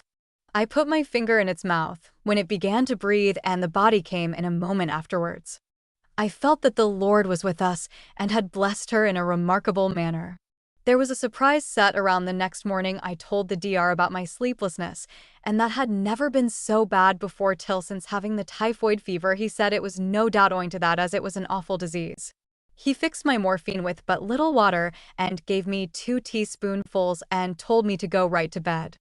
I've thought to take it before night, it would affect me better, when this has been entirely wrong. Wednesday, 7th. Jen is doing splendid and the baby is a beauty. Sister E.R. Snow Smith's funeral was held in the Assembly Hall at 12 today. I felt too poorly to go, and my cough is troublesome, and I feared getting more cold by coming out of the crowded assembly. Received letters from Logan saying that L. would arrive home by the morning train, which she takes at 4 o'clock in Logan. She had been determined to come ever since she got my postal telling how poorly I was. This has been a lovely day. Thursday, 8th. Snowing. Lily arrived at 10, rejoiced to see us, and we glad to have her home again. Flawed met her at depot with buggy, went back, and brought her trunk and other baggage. I felt poorly and did not go to meeting till 2 o'clock. The snow had caused them to hold a protracted meeting. My coming caused quite a sensation among some of the sisters who knew how sick I'd been, this being the second time I've attended their meetings for considerably over a year. I spoke a few minutes. President Angus M. Cannon came in and spent a short time, read a letter written by President W. Woodruff to Presendia Kimball concerning washing and anointing of sisters. When he left, he shook hands with those on the stand, and when he took my hand, he said, "The Lord heal you," which I feel to lay hold of. Sister Howard goes to Provo tomorrow, and she pressed me to go with her. She wasn't willing to give me up, but I told her I was not able yet to go on anything of that kind. She was in a strait, and I told her to try Lucy W. Kimball, as she was just the one to go to Provo. Friday 9th. Have rheumatism in my shoulders and left thigh. Got ready to go to Young Lattice Conference, but there came no conveyance till afternoon. When the man came, he'd forgotten all about it, and he came late. I enjoyed the meeting and felt warmed up by the Spirit. Bro Hall and wife, I was told, were present. I had asked the driver to speak to Flawed about bringing me home, but after waiting nearly an hour started to walk, was overtaken by streetcar. Got in and rode only to the Eagle Emporium, walked from there to the store of and rested there by invitation of Minnie Felt, who was in the streetcar. From there I went to Exponent off. To find it closed, went into Tithing store to rest, got a book for Dell Talbot, a birthday gift, and 2 or 3 ornaments to present to some lady, and a bottle of liniment. My rheumatism being so bad that I nearly fell 3 or 4 times on my way home, think I shall not take another out, and run the risk of having to walk home till I'm better able. Found Flawed here on my return. She'd heard nothing of my going to conference, nor of my wanting her to fetch me home. Saturday 10th. The rheumatism in my left thigh very bad, also in shoulder. Snowing and gloomy. My cousin Jeanette's son Samuel called and gave me a letter from her. Orson came in soon after and brought me a letter from Miss Sykes on Rock Island. Both of them are aged and failing in health. It is with great effort and pain that I get out of my chair or walk. Sunday, December 11th, 1887. Lovely day. Had callers all day, mostly to see General Bro. Charlie called to see me, also Bro, Soul, and family, and stayed a while. Orson called to give me $1.75 received from the North for my books. Flawed, Hen, and his mother called after meeting. Myself, Lil, and Jen were invited to spend Christmas with them. I am able to walk comfortably from having rubbed my rheumatic parts with Coleman's liniments last eve and put it in good. Monday 12th. Had some snow this afternoon, got some sewing done though feeling poorly. The kitchen is to be plastered Thursday. Lily helping do housework. Tuesday 13th. Zine called this morning. Afternoon. Orson called to see what I was doing with the shanty. Seemed to think it necessary to plaster it, but I told him I could not use it without, and besides it would take a great deal more coal. He thought I couldn't get along without the $25 that I'd been drawing from the TO, when I had this and other things to pay for. But he thought folks would talk about it, thinking him partial to his mother. I told him that he could take off $5 and I would get along some way. I preferred that he should do it. Flawed came in and told him she had the $10 at home that she was owing him. He'd forgotten that he'd lent it her and said it quite cheered him up. I lent the money to Flawed to pay it. There is a carpenter putting up the joists, and I had a door cut at the west end and engaged him to make a new cellar door so I can make use of the west part of the porch. I received a letter from Lilith's husband explaining the reasons for her remaining with me a while. Wednesday 14th. Fine weather but cold. Jen getting along splendid, was dressed and sat up today for the first time since baby was born. Dreamed of finding a package of greenbacks and silver under the bed, looked as if it had been wet some time. I thought it must have been Horace's, put it in my pocket intending to count it when I found a chance, but awoke without thought. The room was large and the floor thick with dark dirt for me to clean. Thursday 15th. The plasterers came today. Weather awful cold. Commenced taking Dr. Benson's medicine for my heart and nerves. Hent has found her hired girl to be a thief, taking fruit, canned and preserved, also other things which she's hunted for and could not find. Flawed came up and I told her she'd better take her fruit home, and she packed it from the cellar into the buggy and also brought some of mine up. As I believed the girl had taken some of it, Helen faced her with the jars of preserves she'd taken from and put into 2-pint glass jars, and like a simpleton left them standing on the same shelf, and the spoon she'd dipped the peaches and plums with which betrayed her.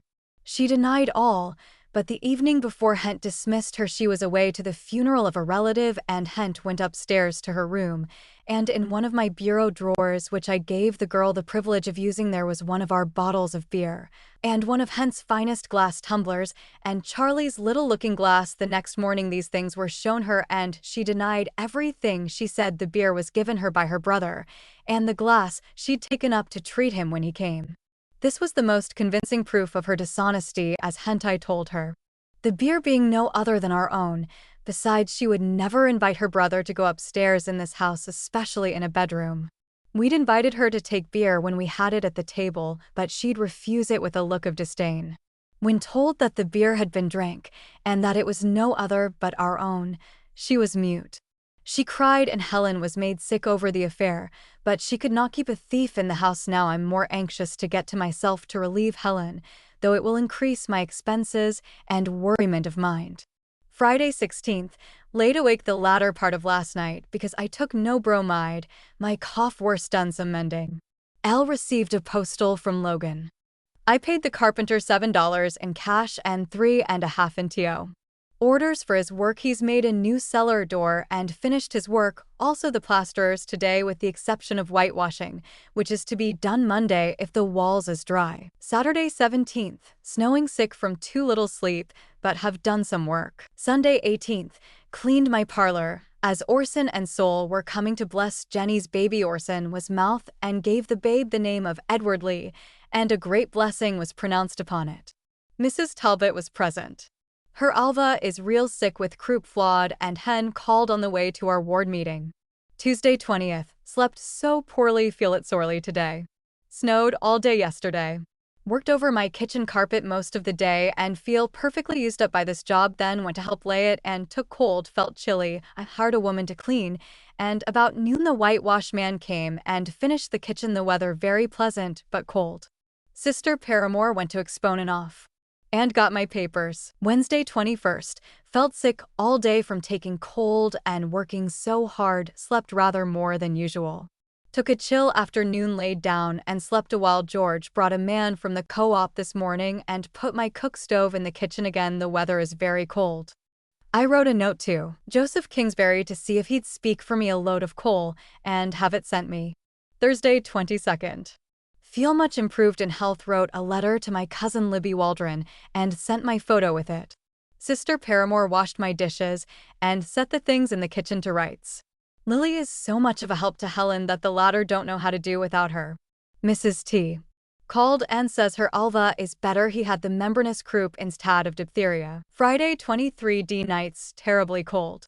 Coughed more than usual last night and today. Bro, Kingsbury called to see me to say that there was no more coal for me to have from the tea off. I asked him if it was the BP who said it.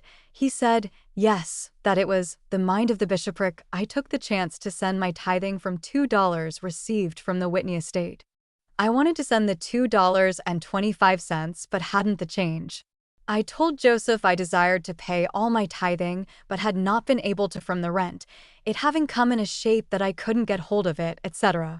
That my debts, taxes, and various things had taken money, and he replied that the widow's taxes were often remitted. I told him that Orson had got this done for me sometimes, and tried to my last school tax, but could not, and presumed that it was because of the Whitney estate being divided, they thinking that we were well off. Therefore he didn't say much, and I had to pay it.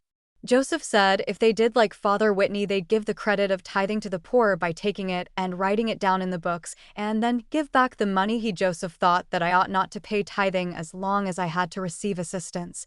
But I told him I wanted to make everything right between me and the Lord. If it took the last cent I had, then I could trust him for more. He asked if I was willing for him to mention to the bishopric the course taken by B.P. Whitney towards the poor in the beginning of the church. I told him he might if he wished, though I had no desire to withhold what was the Lord's, that I had practiced paying even the last that I had with faith, believing that he'd bless me accordingly. Saturday 24th, cold and foggy, and my spirits on a par with gloomy weather. Sister Paramore went to pay for a load of coal for me. Flawed came and took me around to see the Christmas sights. We first went down to Joshy's to take him some little tokens. He was somewhat affected by the same. We called on our return to Brother Savage's gallery. He shook hands and said he was glad to see me out again. I bought a few things to present to the babies, then went and got some more for the older ones on the way home. Called to see their market, the finest and prettiest in the way of ornamental in the city. I went into the store and got books for Racy, Tuttle, and Faye. I've bought a present of some kind for every child of Horace's, but Bud, he has never remembered me to a gift, though I did him as long as I was able while he was a young boy, and a year ago gave him all of his Pa's Cooper's novels. And he said it was the biggest present he ever received. Henty went downtown at Eve to buy toys and gifts. Her baby cried awfully and I had to tend him, as he was more than Lil could manage. Got him asleep, and when Hent came, at 9 o'clock, I went into my room to distribute my tokens. Lil and I took our baths and retired about 11. Sunday. Christmas. Sol called, and then Orson, Xena and the children. I gave Sol a photo of myself and a little box of blocks with the alphabet on them for his little Helen Mar, and to Racy a book of pictures and stories, pair of socks to their little Helen Mar, and a doll to Emily.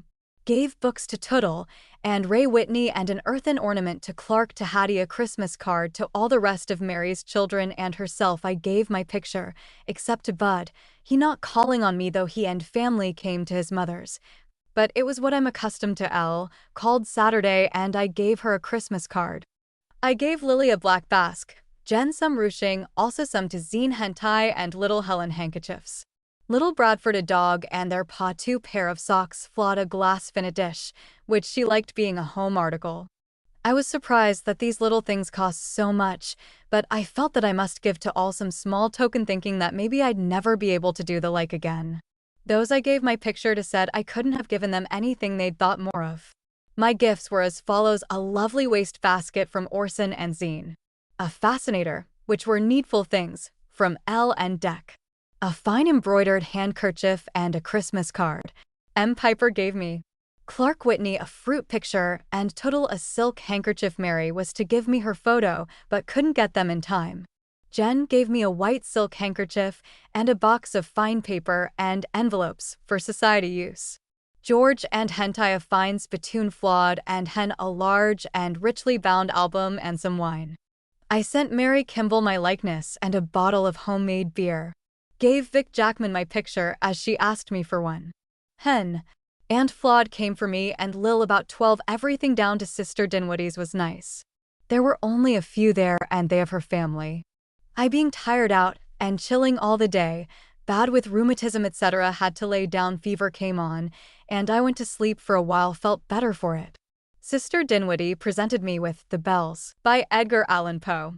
When we came home, George's part of the house was still filled with folks and Christmas toys. He lit little Helen's Christmas tree for my benefit, as I'd not seen it lit up. Everyone enjoying Christmas and their gifts. Monday 26th. A.M. worse of rheumatism and cold in head and face, cough worse. Sister Paramore left this evening. I gave her my pamphlets on plural marriage, first and second, and a pile of old clothes for her daughter, some good to make over, and some to make mats of hen. And Flawed came up in buggy, snowed and blowed like fury, which kept them here. Flawed had been down to Mary Jane and Joshy's, took them both one of my pictures with good wishes, and Flawed took some of the good things to Josh from Sister Dinwiddie's. Hent went with her, also little H. She afterwards took Lily. Tuesday 27th. My cold, worse throat sore, and I feel badly all over and somewhat low in spirits in consequence. Flawed called to take me a ride in a cutter, but I dared not go out riding again. She took Hent and Lily, also little Helen, to ride. Jen is in better health than I am, and her baby growing fast. Wednesday 28th. Coughed most of last night, and through the day put coal oil on my chest, and took it inwardly, helped me considerably. Sister Paramore came to spend the evening and fix something which I applied outwardly, and something to take inwardly. My throat is some sore. Thursday 29th. Felt feeble and head ached better after taking some toast and tea, the first tea I've taken for some time. Received a letter from Sister Peyton. Friday 30th. Have slept better since I was sick. We were startled last night by thunder and lightning coming so sudden and severe I jumped out of bed and went to see if Jen was scared when it thundered at that moment. I said, "There, that struck something," and have learned through the paper that it struck the shanty of Bro. Savage and created quite a scare in that quarter as well as among the household. I've taken an addition to my cold. Saturday 31st. Snowing so Jen can't go to Talbot's today. I've prayed over this matter, asking the Lord to overrule it if it was likely to make her worse by going, that he would cause the way to be hedged up.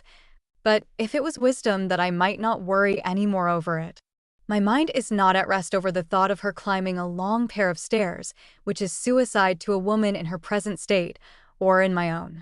Sister Liddy Wells sent an invitation for me to come there Sunday at 4 o'clock. I hope to be able to go, but my cold is still bad.